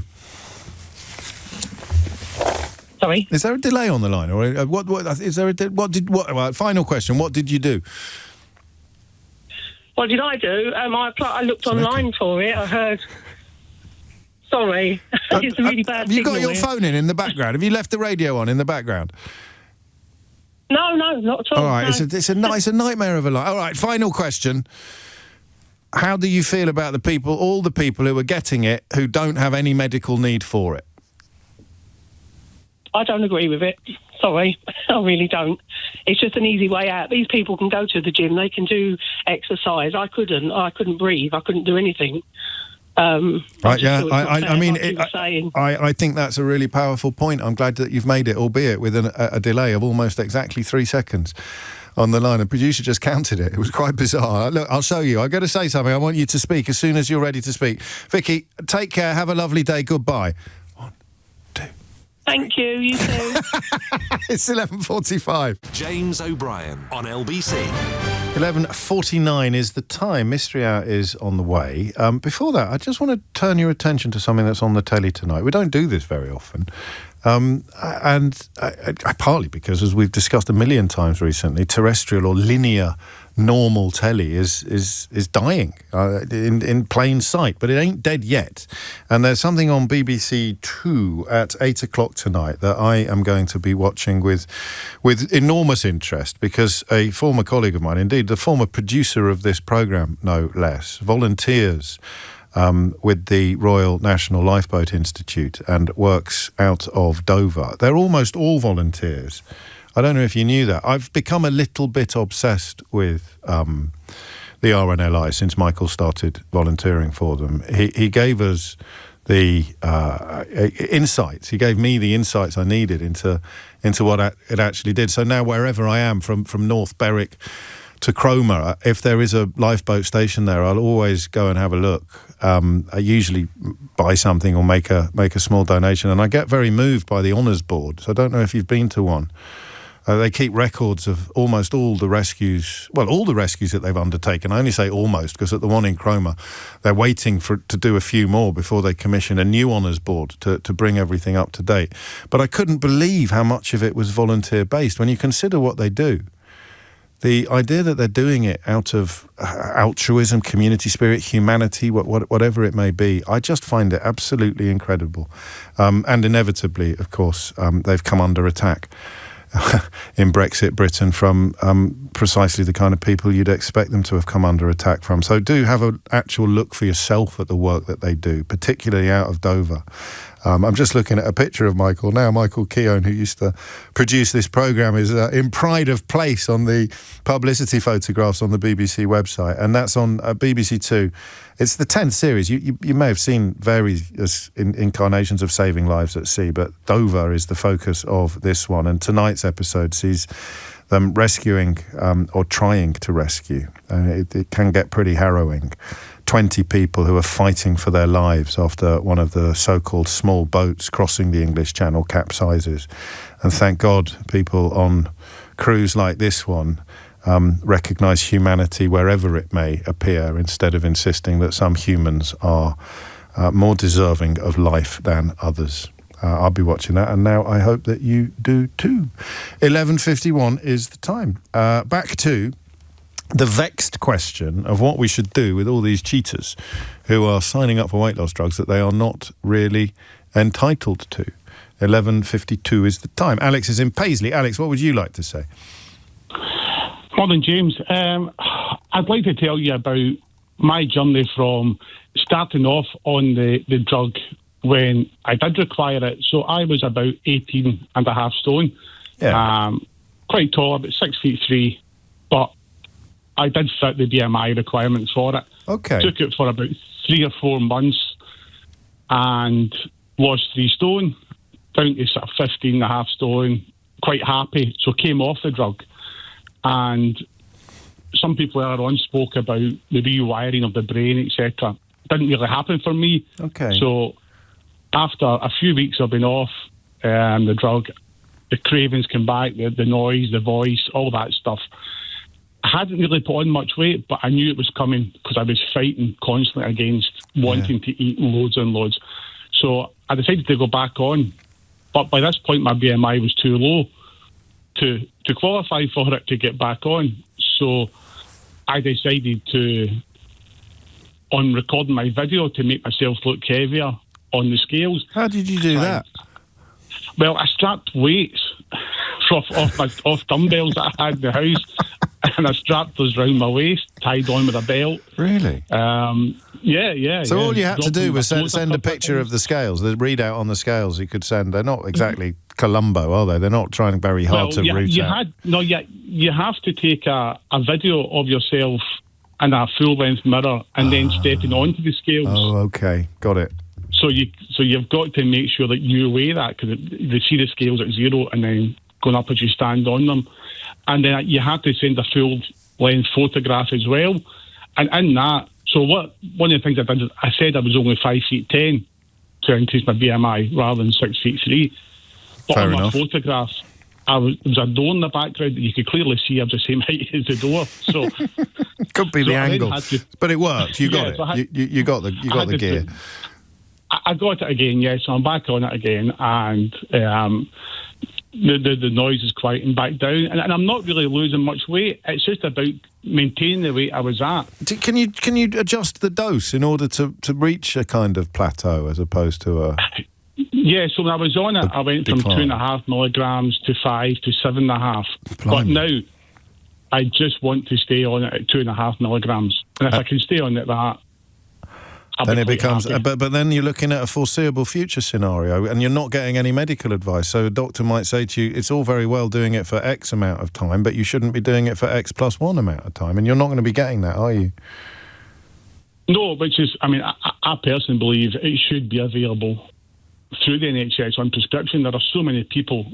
It is. It is, but not perhaps for. They want to expand it further and further. But the lady we spoke to a moment ago really painted a picture of how hard it is currently to get it, even if there is medical need. And you don't feel any guilt about cheating or about potentially denying people in genuine medical need access to the drugs that you're taking? Not that. The only guilt I felt was when I first started the weight loss, my partner was the same, and she doesn't know that I was on. I hope she's not listening. She doesn't know that I take the drug. Why didn't you tell her? Why didn't you tell her? Well, because she was getting up at 6 a.m. to go swimming every morning, and I was just lying on the couch watching TV and jabbing myself. And I felt a little bit guilty about that. But only in the context of your relationship with her, not in any broader sense. No, because for me personally, the huge benefit, not just on the weight loss, but mentally not having the voice in my head, the noise. This is in some ways this is the language of addiction, isn't it? Like low-level food addiction that you just can't find any other way to deal with except the drugs. Yeah, and I've lost weight in the past by doing conventional things like taking up sport and going to gyms and all that stuff, but never ever been able to keep it off because there's only so long you can ignore. Yeah, well, this is the thing. So I really respect your honesty, and I mean up to and including the fact that you've been fibbing to your partner. But the more we have these conversations, and I know we've conducted them in a fairly light-hearted fashion, the more, and Jamie agrees with me, says, I absolutely love this man's honesty. The more I wonder whether actually Streeting might have a point, and people without proper supervision and regulation, people might be getting themselves into a little bit of bother, replacing one addiction potentially with a crutch or with another. I don't know, but good luck to you, Alex. Good luck to everybody who's been in touch today. It is 11:57 nearly, probably be the last word on this, and there are a few more beautiful places in Britain for it to come from. Kate is in Brockenhurst in the New Forest. Kate, what would you like to say? Morning, James. Hello. A very similar story, actually, to your last caller. I had Mounjaro for 4 or 5 months, lost about 2.5 stone. I did cheat to get it because I'm quite tall, and my BMI was on the cusp of not being acceptable for it, so I took a couple of inches off my height, added a couple of pounds on. It's really easy to cheat, isn't it? I mean, I really discount. But anyway, carry on. And I was really happy, and because it's very expensive to get, it costs me about £200 a month to buy the product. Yeah, that is expensive. That's probably the biggest limit on it then at the moment, isn't it? Yeah, and so when I got to a weight where I was comfortable, I thought, right, I'm going to stop taking it now. It's not without pain for me either. It did upset my stomach quite badly. I had quite a bit of fatigue through it. But about 6 weeks after I stopped taking it, James, just like your previous caller, all the head chatter's back, all the obsession with food is back. I'd never have described myself as anything other than overweight, far from obese, but I'm really active. I walk with my dogs about 10k a day. I do have a personal trainer. It's age. I'm in my mid-50s. I've had a horrible menopause. And that voice in your head that says, you need to eat something. So when's your next meal? Ooh, have a snack now. Ooh, it's dinner time, you should eat. That all goes away with Mounjaro. And that's the bit that I'm hooked on, is just not thinking about food. And you haven't found any other way to shut that voice up? But I think, I could be wrong. Go on. I think that when I came off of it, the voice came back stronger than it ever was before.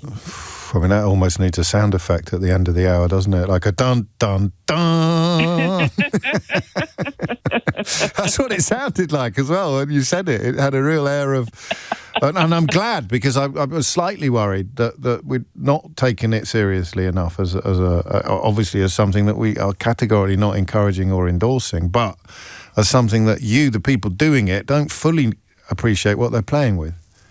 No, absolutely not. It's definitely a mind-altering drug, and I like how it alters my mind, and so I will, as much as I can afford it, stay with it.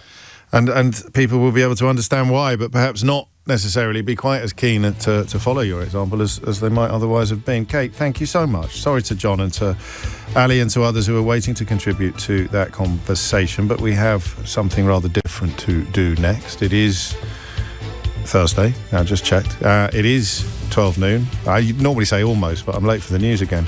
Ah, dear. There's at least some things in life you can rely on, am I right? And being late for the news is one of them. Although I'm normally quite good at the 12 noon one. After the 12 noon news, which is imminent, we will be launching Mystery Hour, your weekly opportunity to achieve the sort of satisfaction not ordinarily available anywhere else on your radio dial. I've also got some rather exciting Mystery Hour news. James O'Brien on LBC. Oh, is it that time of the week already? 4 minutes after 12 on a Thursday. Must be Mystery Hour. I'm up for it if you are. Your weekly... Well, I said all that already, didn't I? So here's how it works. You ring in with a question, or you don't, but someone will, hopefully. And then you ring in with an answer. Oh, you don't, but someone will, hopefully. And somewhere between those two relatively straightforward propositions, magic will occur. Not every single call, perhaps, but certainly enough calls in the course of an hour to justify the use of the word magic to describe what is about to happen on your radio. That's pretty much it. My favourite contribution of the week will win a Mystery Hour board game. Full terms and conditions for that. Proper grown-up radio competition can be found at lbc.co.uk. If you want to find out more about the currently only available version of the Mystery Hour board game, then you can go to mysteryhour.co.uk. But the first thing you need to do is ring in with your question on 0345 606 0973.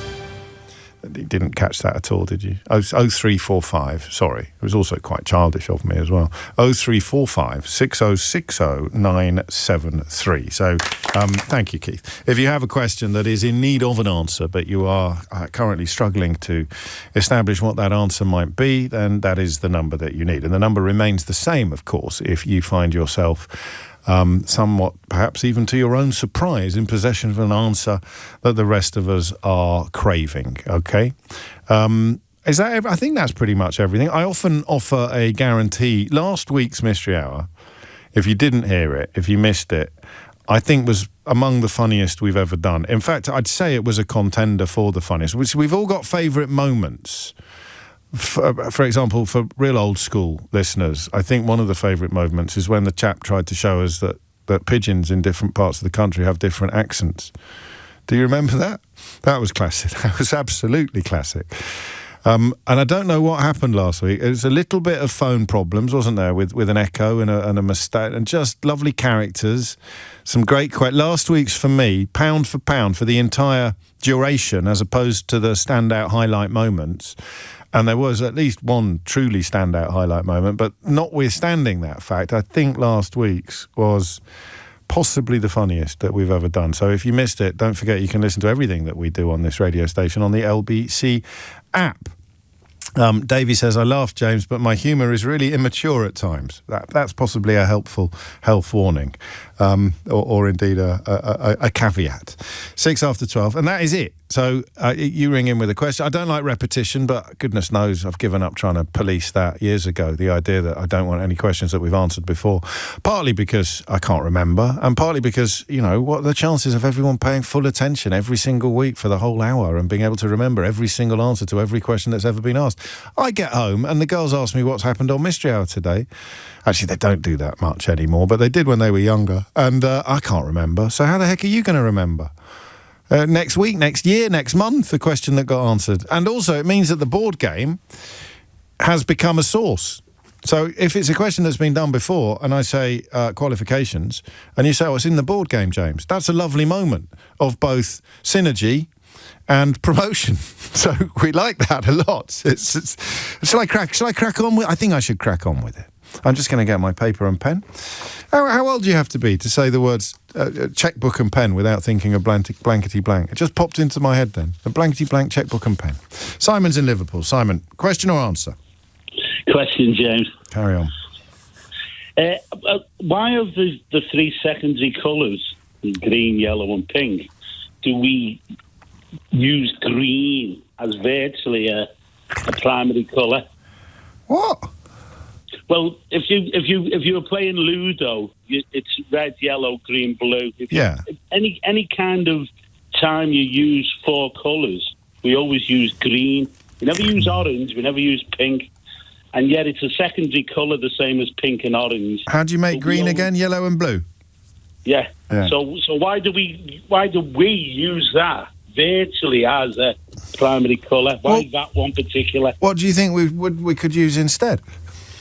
Well, but orange or pink. Oh, we chose green of the three secondary colours. Well, because it's more distinctive. Pink looks a bit like red, especially if it's fading. You've got an old Ludo set, you've left it out in the window. Green looks a bit like blue. No, it doesn't. Well, pink doesn't look like red, does it? Yeah, it does. It would fade. If it fades, if red fades, it goes pink. If green fades, it goes green. Pale green. Okay.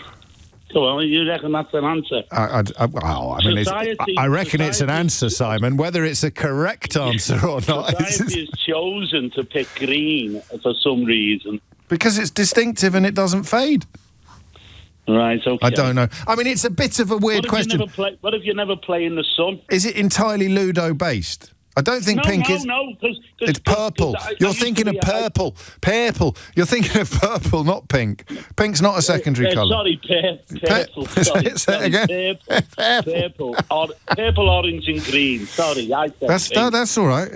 But, I mean, is it just Ludo that we're thinking about? Well, it's not, is it? Because I was a Cub Scout leader for a while. Yeah. We have games with bean bags. It's always red, yellow, green, blue.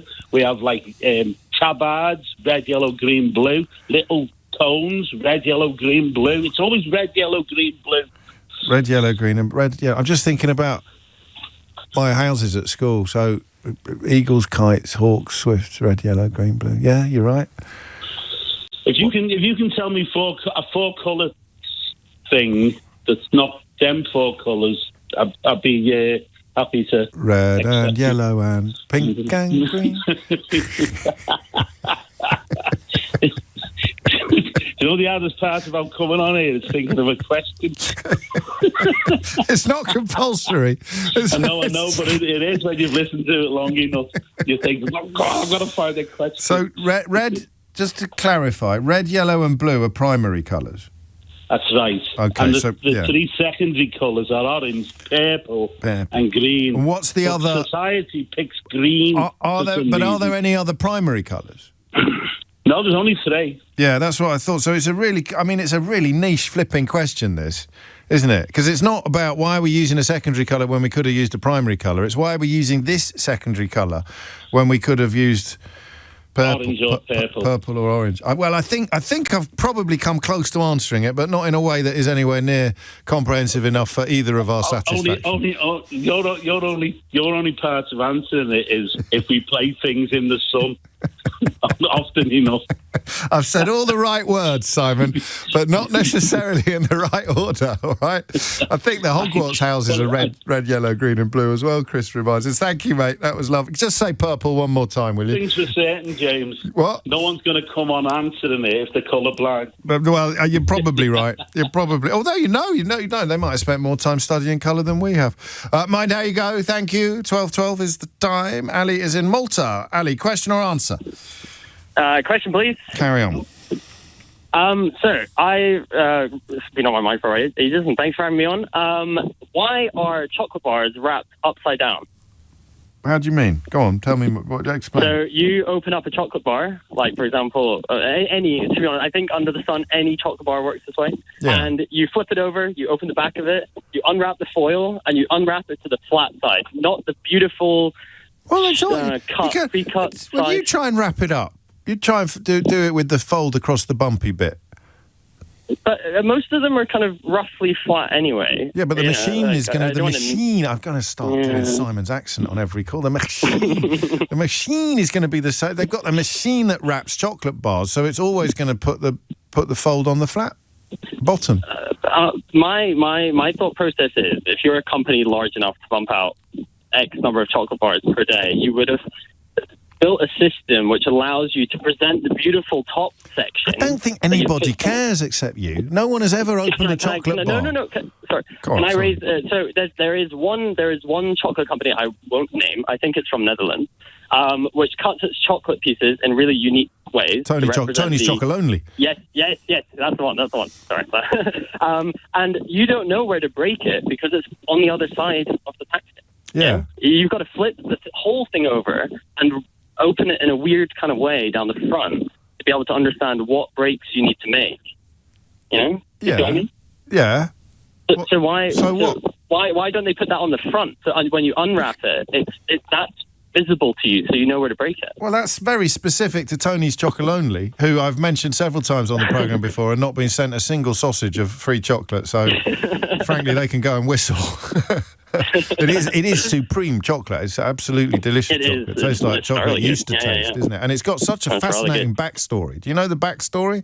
Yes, I watched a mini documentary on it. It's amazing, isn't it? As a journalist, who did something useful with his life. Magnificent tale, an example to us all. But I don't. So why don't chocolate bars open so that the top is immediately visible? Yes. Okay, and it doesn't, and it applies only to double wrap chocolate, doesn't it? The foil wrap. No. I mean, no, but you've got the fold on a Mars bar as well, and a Snickers as well. Yeah, every. Honestly, they're all down the back. But you don't open them round the back. You don't open that up the back, do you? You're going to open a Snickers or a Mars at the top or the bottom. Oh, jeez.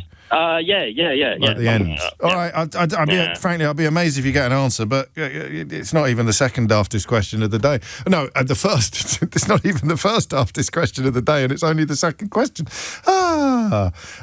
Here is my kind of message from Will. Will has sent a message that says simply, the word that's missing here is splay. Thank you, Will. You're absolutely right. It's a message for the ages. James O'Brien on LBC. It's 16 minutes after 12. You're listening to James O'Brien on LBC, where we need to know why. I don't even know. I've got 2 questions on the board. And we spoke to each caller, Simon and Ali, for, 5 minutes each, Keith? Give or take? Yeah? I can't paraphrase the questions.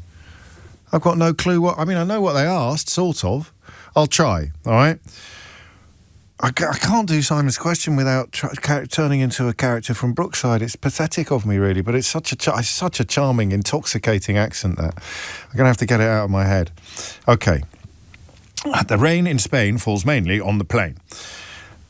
Why do we use green as the sort of 4th primary colour and not any of the other secondary colours? So you've got red and yellow and blue. Those are your primaries. And then you've got your secondaries, which are green, purple and orange. But why do we use green, always use green, to make up the 4? Why don't we use any of the other secondary ones? Why is green kind of like the substitute primary colour? Right? That works. Hey, okay, we got there. Oh, fantastic. 03456060973. And why do chocolate bars always have the seal on the bottom? And by bottom, you've got to lay it flat. So you're not holding it in your hand like a chalk ice, at which point the bit you bite would be the top. It's flat on a table or flat on a shelf, so to speak. And the seal, if that's the correct word, the fold, the point, that is always on the bottom. I've no idea whether that's a good question or not. But I've asked it now. Well, actually, Ali asked it, and I have successfully paraphrased it. So, go me. Peter's in Colchester. Peter, question or answer? Hello, James. I've got a question, please. Carry on, Peter. I do all the cooking at home, and almost all recipes. No, that's between you and everybody else. Don't say it's not for me to referee. Carry on. That's all right. I'm very happy doing the cooking. Yeah, me too, actually. I do it. It's nice, isn't it? Go on. Yeah, I love it. So, but most of the recipes, and even if I'm heating up stuff, whether it's like a sausage roll or a hash brown, almost always is at 180 degrees C if it's going in the oven. Yeah. Why not 170 fan. You got a fan oven. 190? You've got a fan oven. Yeah. It's because it's 200 if you otherwise. Yes, it could be. Yeah.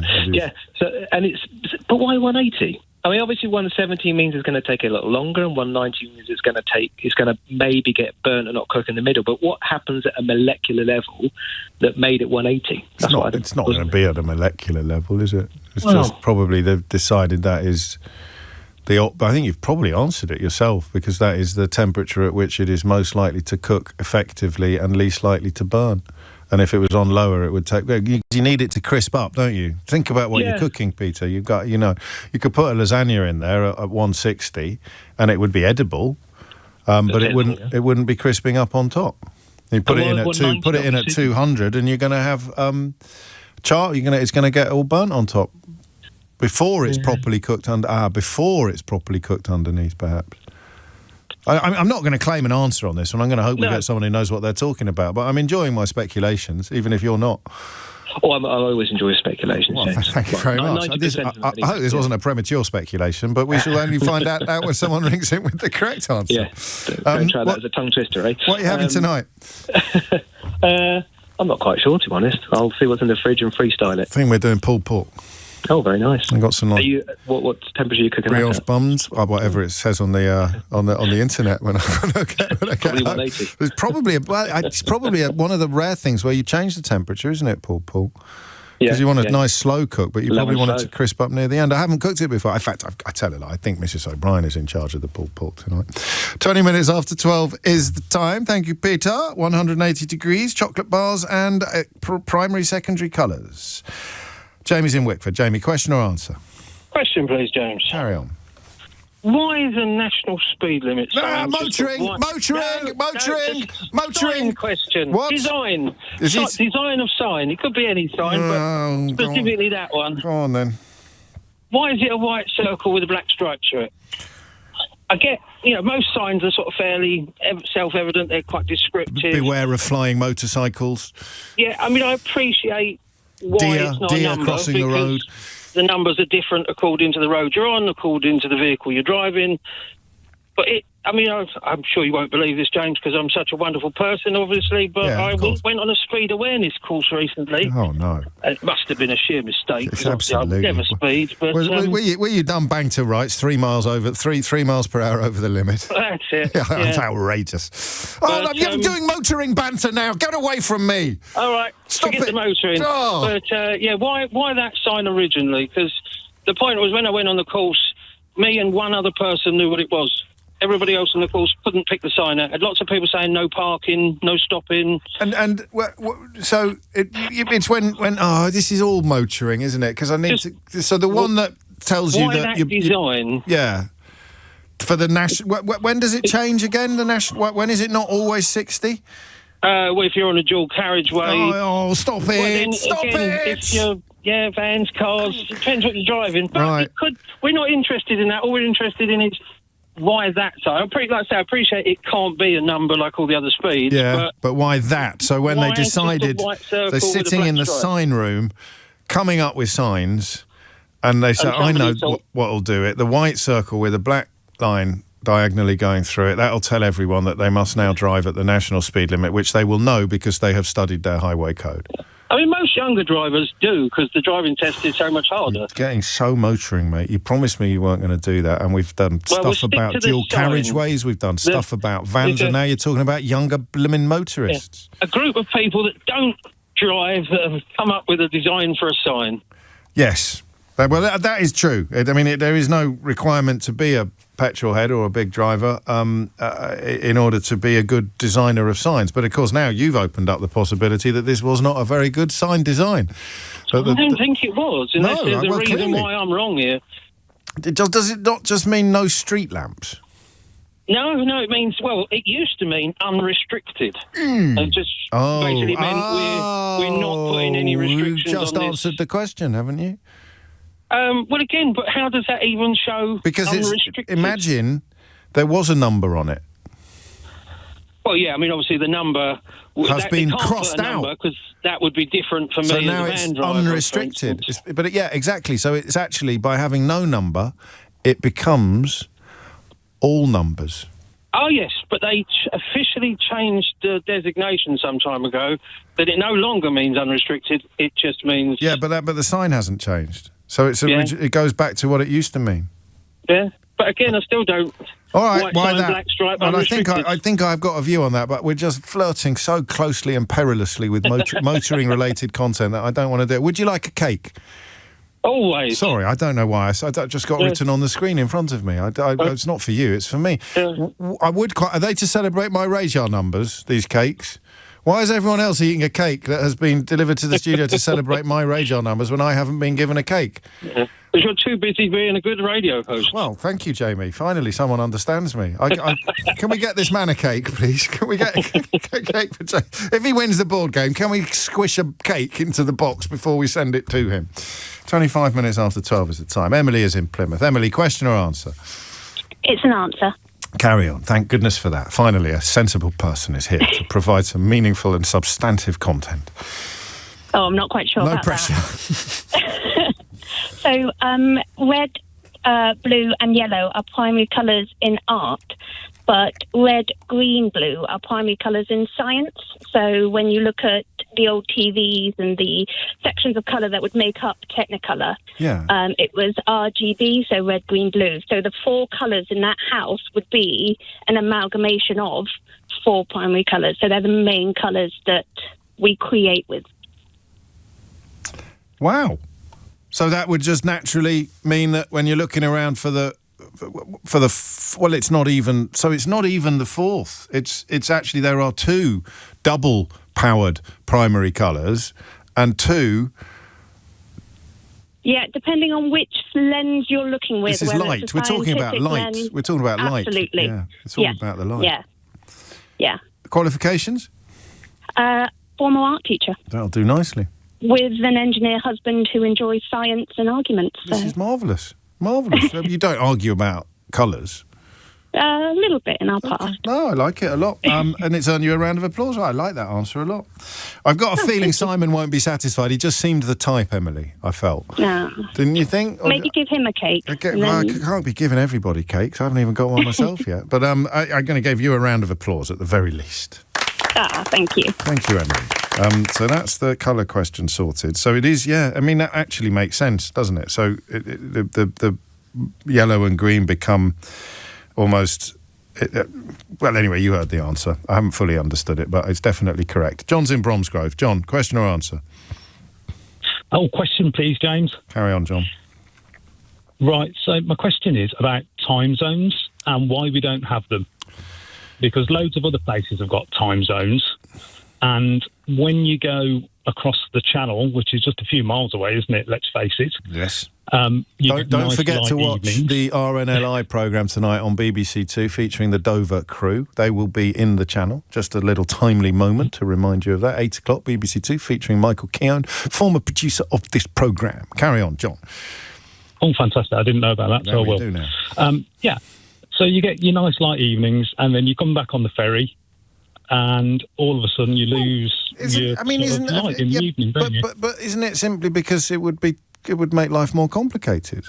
I mean, we don't have sufficient difference in weather, dark and light in parts of... I mean, you're talking about the United Kingdom. You mean, why aren't there time zones in the United Kingdom? In the United Kingdom. I mean, but they do manage in other places, don't they? I mean, they have different time zones in America and stuff, and they don't seem to have... Yeah, but America's enormous.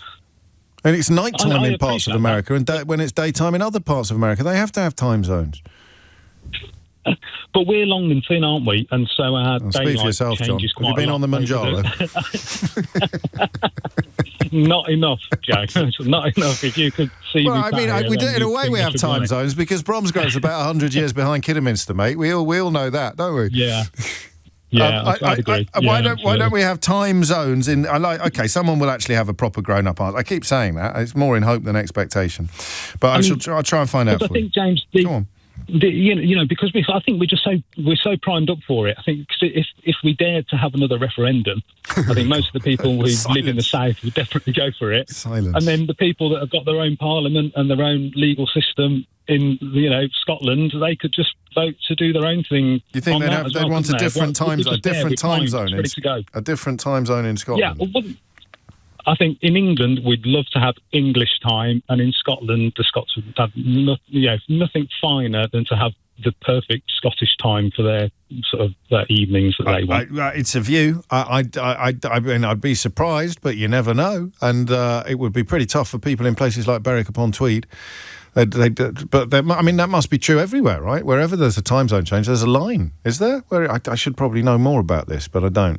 I presume there is a line where you just step over it and you move from one time zone to another, like John says, when you cross the channel. Of course there is. Some things, as a consequence of being of an island nation, there is stuff that would be second nature to people who lived in the continent that is not second nature to us. Actually, John brings Brexit into the conversation very obliquely.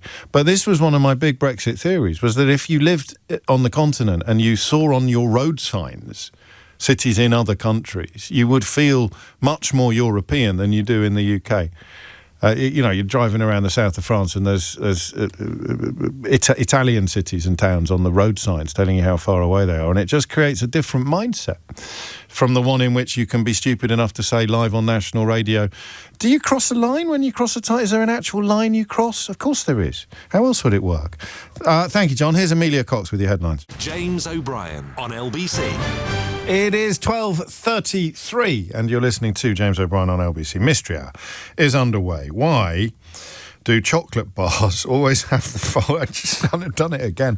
I've got to stop distracting myself with the thought of someone turning on for the very first time. Oh, I'm just going to listen to this LBC station. Apparently it provides some very a very robust interviewing of political figures and some fine political analysis, and I want more of that in my life. I'm just going to tune in. Why do chocolate bars always have the fold on the bottom? What on earth have I tuned into? I thought this was a current affairs station with interesting insights and strong opinions. Why have I written down 180 degrees? What was that one? Oh, why the ovens? Why so much food cooked at 180 degrees in an oven? Keith's had a bit of a roll this week. Keith's on a bit of a roll this week. He's got that one right, I think, and he might have got the time zones one right as well.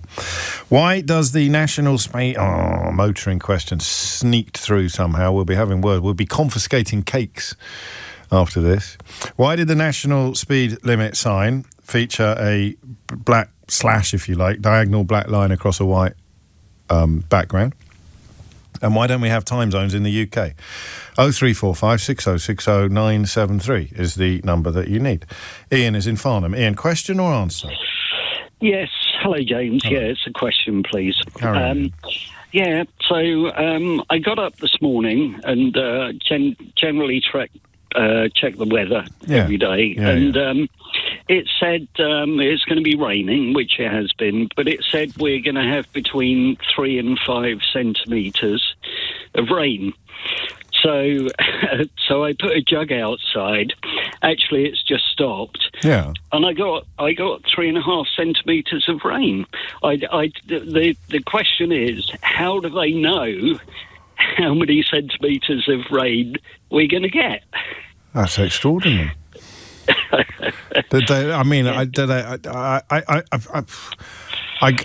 I imagine that they've worked it out in the past by looking at all the things that they look at, like cloud density and high pressures and all of that, and measuring how much rain falls, and then extrapolating from that how much rain is likely to fall next time the weather conditions look the same as they did when they got through. That's what I was thinking. Yeah, cloud density and stuff, but it's been fairly light here. There's no really dark clouds, but it was just 3 to 5. So they got it bang on. They got it bang on. They did. I can send you a picture if you like. I believe you. I believe, unless you want me to send you some Manjaro. I believe you, Ian. You do not need to justify your. So how do they know? So I like weather questions actually, because you take it all for granted, don't you? We take it all for granted, and that question of we do. Why? How do they actually know that? They can tell us it's going to rain, but how can they tell us how much it's going to rain? That, out of all the questions on the board at the moment, I think that's possibly the most likely to get an answer. Thank you, Ian. Ooh, thank you. No, thank you. 0345 6060 973 is the number that you need. Pete's in Roydon in Essex. Pete, question or answer? Oh, I've got phone line heebie-jeebies already on this one, but you crack on. No, he told you, warned you. Tony's in Sittingbourne. Tony, question or answer? Answer. Carry on, Tony. Chocolate bars. Oh, yes. Okay, so every chocolate bar by its design is put into a mould, and the product is then, you put the liquid, well, they say chocolate, whatever it's made up of, it's supposed to be chocolate, but not much of it is. And what is it? Well, no, that's another question. I'm doing an answer. All right, so sorry, mate. You carry on. Okay, so what happens is then when the product, you love that, when the product settles, freezes, or sets, it leaves a flat surface. Yeah. And when it's packaged, can you imagine trying to seal a Lion Bar or Toffee Crisp on the bumpy side? It's impossible. So it's always put against the flat side. What they then do, usually now it's a foil, you have two little up folds which then seal, then it's folded flat against the flat surface of the chocolate bar. That way, on that fold, leaves you the date and the product code and the batch and the time that it was packaged and by what machine. So it's all to do with the seal, because once it's sealed, like you would wrap a present up with the paper coming to the top, it seals it with heat and then it folds it flat. And the reason it folds it flat is it's able to fold it flat because it's pushing against the flat side of the chocolate, not the bumpy side. You happy with that? I'm not just happy. I'm close to speechless. Excellent. That was absolutely beautiful, that answer. Thank you. Seriously, do you know my favourite bit? Can you guess what my favourite bit was? The heat seal? No. The chocolate bit about not being chocolate? No. That was my least favourite bit. I felt you were almost rude then, Tony. My favourite bit was I don't know why, you sounded like an Open University lecturer when you said, imagine a Lion Bar or a Toffee Crisp. Yes. as if you were saying the Battle of Waterloo or the Battle of Azric. It was such beautiful, absolute qualifications. I used to work at a company that designed and built packaging machines for chocolate and all sorts of other materials. And even if you've got a bar, which the questioner Ali did, he felt with his Tony's Chocolonely appropriately enough, Tony. It's nothing to do with you, is it? No, I'd like to buy some or get some free samples. Tony's, you and me both, mate. I'm still waiting. Tony's Chocolonely, it might actually benefit from being wrapped the other way round. I personally don't think it would because of what I will now think of as the Toffee Crisp Lion Bar paradigm. They wouldn't be able to get a machine to do that because of the way that they're designed to pack everything else. It's all done by hand, the Tony Bacaloni. Oh, is it? So they could do it differently and they've chosen not to because it would be silly. Oh, I don't know about that, but... Well, that is just perfect. Got a massive round of applause. Did you enjoy your work? I sense you did. No? Yes. Right, yeah. Well, enjoy this. Oh, thank you so much. There it is. No, thank you so much. That was one of the best answers. You see, who'd have thought that a slightly weird question from where was he? Belgium. Was he in Belgium somewhere? Malta. In Malta, would prompt such an expert answer. Right? Proper expert. Lovely stuff. Ned's in Bradfield. Ned, question or answer? I've got a question, please, Mr. OB. Carry on. Satellites. Yeah. Now, I moved out of the People's Republic of South London about 5-6 years ago. Well done. To, bless you, up into the Essex, Suffolk coast, basically, up in the borders up here. So I'm now blessed. It's lovely. But I'm blessed with huge skies and very little light pollution of an evening. So I get to wander out, like you do in Norfolk, just to get to look up and you just see, the universe basically up in front of you. So I see quite a lot of things up in the sky, satellites particularly. And I've tried to Google this. I can't find an answer anyway, so someone please tell me. But I see these things, they kind of blip in over the top. And as I watch them fly over, they don't seem to fly in a straight line. They seem to sort of bob and weave and almost kind of pause as they kind of go over the top of the house and then blip over the other side. Almost like, I'll describe it like almost, sometimes we see a gnat or a mosquito fly. Yeah. It's sort of slightly erratic. It sort of bobs left and right slightly, never in quite a straight line. So is there some sort of force that's doing this, or is it just my eyes, or... So you mean more like a helicopter than an aeroplane? Well, no, just these sort of little tiny white lights over the top, and then they just sort of... almost like a fish in a stream, They don't fly. I would expect them to fly some dead straight line due to gravity or orbit. They're in orbit, aren't they? Yeah, that's what I thought. But they don't seem to sort of behave like that. They seem to sort of, slither through the sky. If that's a correct. It depends what they're orbiting around. Maybe if they're orbiting around. I mean, would they? No, it doesn't. No.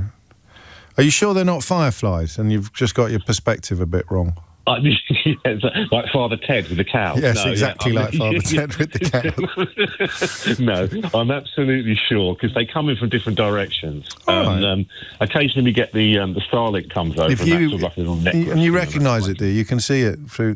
If you've opened the UFO box on my programme, I'm going to suspend you for a week. I hadn't, I promise. Well, you better not have done. So why are the satellites bobbing and weaving? That's what we want to know. Yeah. What is there some sort of force or yeah? Why do they? Is it solar wind? Is it?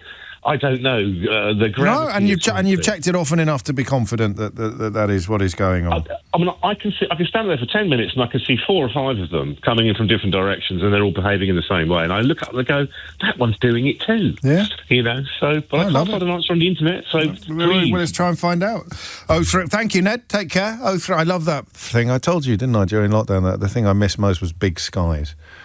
Like big skies, like that idea of free. Sometimes, if things are getting on top of you and you stare at the sky, It just reminds you how irrelevant you are in the great scheme of things, particularly if there's some like major cloud movement or something like that, and you just think, wowee, that is epic is the word I would use. Thank you, Ned. Mick's in Plymouth. Mick, question or answer?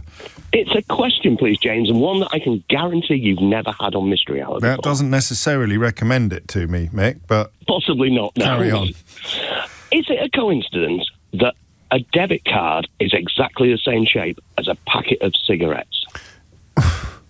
And I've sent a picture to your WhatsApp so you can...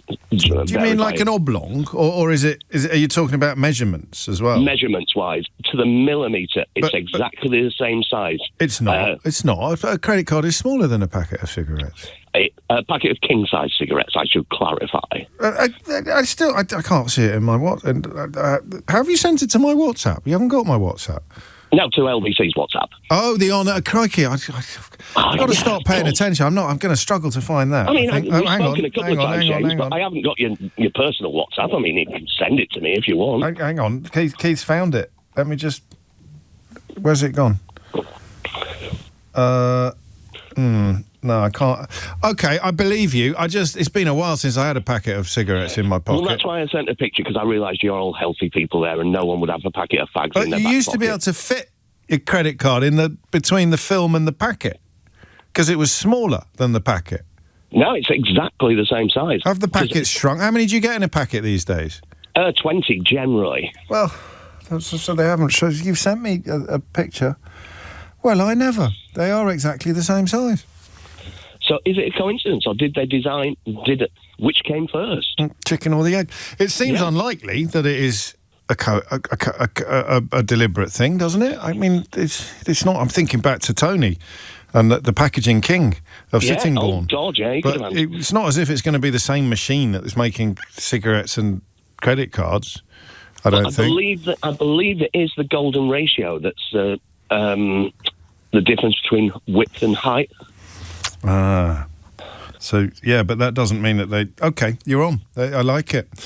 Why is it like that? Is it a coincidence, or is it a deliberate ploy? That he was right. I haven't been asked that question before, and I was right. It doesn't necessarily mean that it was a good question, but we will find out. You don't sometimes know whether a question is good or not until you hear the answer. James O'Brien on LBC. It is 12:49. You are listening to James O'Brien on LBC. I'm getting quite a lot of funny questions that begin with the words, is it a coincidence that? Which suggests that you don't think Mick's question was entirely brilliant. But as I said to you a moment ago when I did that philosophy, you can't tell how good a question is sometimes until you've heard the actual answer. Why aren't there any time zones in the UK? How do they know exactly, or so close to exactly, how much rain is going to fall in the weather forecast? Why do satellites, when viewed from Earth, appear to bob and weave in the sky rather than follow a straighter trajectory? And is it a coincidence that credit cards are exactly the same size as cigarette packets? And then we also have the why ovens. So many foods are cooked at 180 degrees in a fan oven, 200 in conventional, and why the national speed limit sign is a black diagonal slash through a white circle. Ruth is in Toronto, Canada. Ruth, what would you like to say? Hello, James, my friend. I'd like to answer the question about time zone. Let's do it. All right. And once upon a time, time zones were sort of arbitrary, and they would base it on the sun, and that wasn't necessarily specific enough. And there was an enormous train crash. Oh. And I think in the 1800s, I'm sorry, I don't know the exact date, and I didn't look it up because I didn't want to cheat. Oh, well done. But Sir Sandford Fleming, born in Scotland and then came to Canada and, as always, was a Canadian after that. He said that he figured out, of course, there are 15 goes into 360 24 times. Indeed it does. And so there are 24 longitude. hours in a day. Longitude. Longitude. I think and for every 15 degrees, there's an hour time change. And that's why in a very wide, massive country like Canada, we have 6 time zones. 6 time zones? That's greedy. Yes. I know it is. Pacific, And also, Mountain, if we drew it, then we, of course, would have given ourselves a nice easy... Because he could have drawn a line straight down the middle of the United Kingdom, but it would have been nuts. But in terms of a time zone, we've got the meridian, but in terms of a time zone... Also, the fact that... that John made about the UK being long and thin is actually relevant because we're not wide enough to Exactly. And neither is China. China has only one time zone. Shut the front door. Shut the front door. Are you serious? Shut the front door. There's a good trivia question for you. I like that. Qualifications? Because Sir Sanford Fleming was a Canadian, we have all learned this in school, and we have schools named after him and everything. He's a big, one of those heroes. I love it. Well, it's earned you a round of applause. Thank you, sir. Well, thank you. What time is it currently in Toronto? Going for 8 o'clock a.m. Okay. I have to start at 5 o'clock to listen to you, but you're worth it. Oh, I can't stick that on an advert and smoke it. Thank you, Ruth. I appreciate that. I really do. Actually remind me of I've done a TV recommendation today. Would you like me to recommend a song? You normally like the songs that I recommend. There's a beautiful song that you may not have come across before by Mark Knopfler, him off Dire Straits, called Mason-Dixon, or the Mason-Dixon Line. And it's very folky, but it's about the two men, Mason and Dixon, who went to the United States to do that geography. Would it be geography? What would you describe it as? To draw the line, the Mason-Dixon line. It's an absolutely beautiful song. Thank me later. Richard is in Boncath in Pembrokeshire. Richard, question or answer? Answer. Carry on. Was a kind of addendum to the previous lady. Round of applause for using one of my favourite words. Carry on. Yes. The way the time zone is sorted out. Sorted out. No, in Europe, we're sitting on the zero, and the reason zero was over through London was because of the Greenwich Observatory, and Paris tried to set it up so that zero went through Paris. Typical. But we weren't having any of it. No, we weren't, and the rest of the world followed us because we had so many countries. France should also be in the same time zone as us because a large percentage of their country is in our sort of 0 to 15 degrees. But they don't do that because they want to, for business purposes, they're staying in the rest of Europe. And really? Oh, yeah. Well, you think about it, you're next door to Germany and Belgium and everybody, and you're an hour out of sync with them. So they've elected to do that. Spain does the same, and all of Spain is in our time zone. And in fact, Portugal don't do it because they're so much further over, it would give them problems with daylight. Well, you live and learn. You live and learn. Qualifications? I'm keen on geography, and I have a collection of atlases. So I look at maps a lot. I get that. I understand that. And as a geographer, you probably know that Mark Knopfler song is not called the Mason-Dixon Line. It's called Sailing to Philadelphia, isn't it, Richard? Yes, it is, definitely. And it's a duet with James Taylor, and it is one of my all-time favourite songs. God, we're covering a lot of ground today. Round of applause for Richard, please. I said longitude. I only got one complaint, but I shall address it directly. I did not say longitude. I said longitude. Unfortunately, you can check that on the LBC app. John's in Masham. John, question or answer? Answer, please, James. Carry on. Right, 180 degrees. I said longitude. Longitude? Longitude. Longitude. Look, what? Longitude. So I said it right and then pretended I'd said it wrong because I thought I got it wrong and said it right. I won't be using that word again. Carry on, John. Right, so 180 degrees cooking temperature. 20 years ago, working in a Michelin-star kitchen as a young apprentice, I asked the head chef the exact same question. Oh, go on. He told me it's that perfect kind of sweet spot between cooking things through and browning. That's what I said. And then over the years, I think you and Keith got it right. Yeah. And then over the years, a little bit more detail goes in. Oh, yeah. The browning reaction, it's called the Maillard reaction, starts at about 140 degrees C. So that's where you're hitting that sweet spot because you're significantly above the Maillard point, but you're not like browning things hard at 200. Love it. Qualifications? I know you've told us, but I have to ask. Chef of 20 years. That's sensational. Are you working in Masham as a chef? I am, yeah. I've got a little restaurant here. It's great. I think we've had this conversation before. We did, yeah. We got cook over fire. It's great fun. No, that was it, yeah. That sounds lovely. What's it called again, in case anyone fancies a slap-up feed with all the trimmings later? Honestly, we got four tables over the course since I last spoke to you. Have come in and said hello and said they heard us on James O'Brien. Oh, that's nice. It's called Where the Smoke Restaurant in Masham. Well, do nicely. Got yourself another round of applause. You're going to become a sideline as a mystery hour contributor. That's nice. I'd love to hear that. And they were they all went away happy, did they, John? Oh, very much so. Glad to hear it. That's the main thing. Pete's in Roydon. This was the phone line that wasn't. Question or answer, Pete? It's an answer for you, James. Let's do it. It's about the national speed limit sign. Oh, I can't believe you got a motoring question. It's not your fault. It's not your fault. A motoring question. So, different vehicles, depending on the type of road, are only allowed to go a certain speed. So, the national speed limit is the speed limit for a particular vehicle on that road, whereas the normal speed limit is the round one with a number in it is for any vehicle. So, for instance, if you're towing a caravan on a dual carriageway, you can't do unlikely, 70. Pete. Unlikely, but I take your point. It's not unlikely. It is for me. It's highly unlikely. So it's incumbent on the driver of a particular vehicle to know what the national speed limit for that vehicle type is, as opposed to a general So speed in a limit. way, it's as opposed to being no number, it's actually all the numbers on the sign. Because that's what I said. Otherwise you'd have to have different signs with a picture of a different vehicle, different speeds on it. So it just makes sense to say... So it's your job to know what the national speed limit is for what you're driving? Yeah, like if it's a caravan, if it's a lorry, if it's a bus, if it's a dual carriageway, if it's a single carriageway. We could be here a while. Yeah, I know, but that's why it's incumbent on the driver. Brilliant. Qualifications? I'm a retired advanced police driver and I'm currently an examiner for the Institute of Advanced Motorists. Oh, for heaven's sake. Could you be more qualified? Cheers, Thank mate. you, Pete. Oh, Lordy, I've got to choose a favourite on this one. I've got Tony. It's Tony and Sittingbourne. Chocolate Tony, as I would always think of him, as opposed to Tony's Chocolate Only.